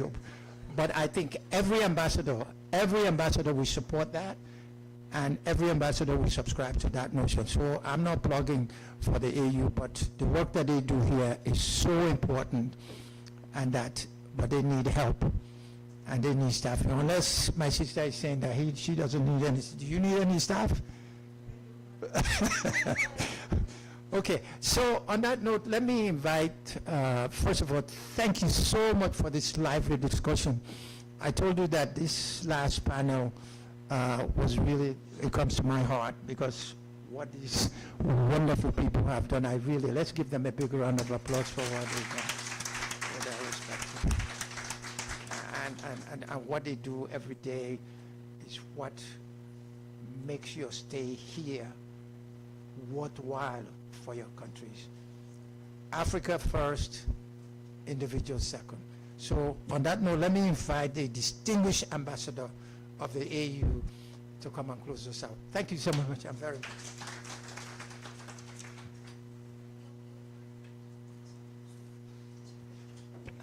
Oh yes, they said we got to take a picture. Okay, good.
Thank you very much.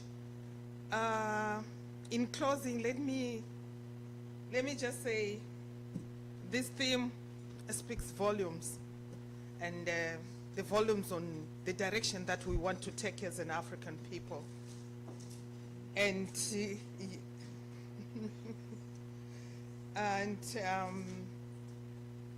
you heard it all, and Ambassador Y actually made it stronger at the end. I only got this, the diasporans have the sense of belonging. And what does that mean? And that we hold a unique position as African diaspora. And that we should think beyond remittances. And that was quite a very strong point. And I know each and every country, when they embrace I know they do it, but we have to strengthen those communities that we are working with, who are coming from our country. And I think with what has happened today, which has opened doors, which we never thought of, and with a lot of help from other ambassadors for this day to be as real as it is, we should do a diaspora where, across board, all of us come together from the continent, all the diasporans well. I think Ambassador Y will help us start working on something. I was very impressed with all that took place within your panel and what they said, and I think we can build something bigger from there on. I want to also get an opportunity to thank the panelists. We had the scientists, we had the academics, we had entrepreneurs, we had CEOs, we had everybody here. And I really appreciate, and I feel so humbled that you all made it here to make this difference, to have this day be a day that we count on and we say, as African Union, this is where we are, but we are moving. And I really would want you to watch this space. We are taking this direction of education and working with these panelists and working with all of you who are here, who didn't even speak today, but I know one day you will be involved and we'll be working together, and we are putting this list at a very good place where whenever we have to look back, we know whom we were with on that given day. We know some didn't manage to come, maybe the time and having other engagements elsewhere, but we are very grateful. Ambassadors who are here played quite a big role. I know people may say, Ambassador, African Union, not only me. I had a lot of help from ambassadors who have embassies that have come together, and they said, no, let's make this a very big day. This is Africa Day, which we celebrate every year without any challenges. But when it comes to that, Africa Day celebrations, we all put our heads together. I cannot thank you enough. And I think when we do the reception in the evening, surely I'll be able to really reinforce this thank you. Maybe this afternoon it may not be enough, but you have done really great work with the contributions of food. And by the way, you're all invited to the reception that begins at 6 p.m. to 9 p.m. to enjoy the African cuisine. These ambassadors have contributed a lot of food, and we don't want to waste. In Africa, we don't waste. We try to consume everything. So if you participate in this, you come to the reception, you will really enjoy. If I forgot to thank my team.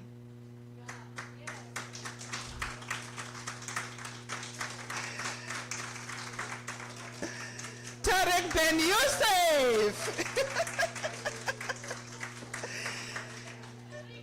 Miriam Menda, Josepha, Musabairana, we had Adewale, Ogunson, what's his name? Okay, fine.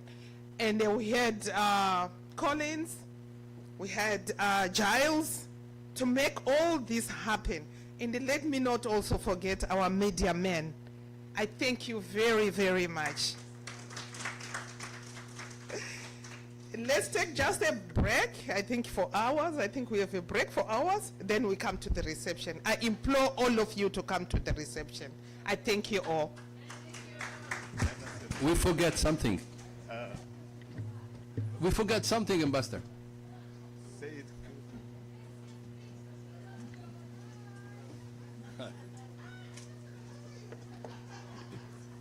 You don't let me say anything. You didn't. No, let's have a round of applause for Ambassador Hilda.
In today's world, video is the most effective content.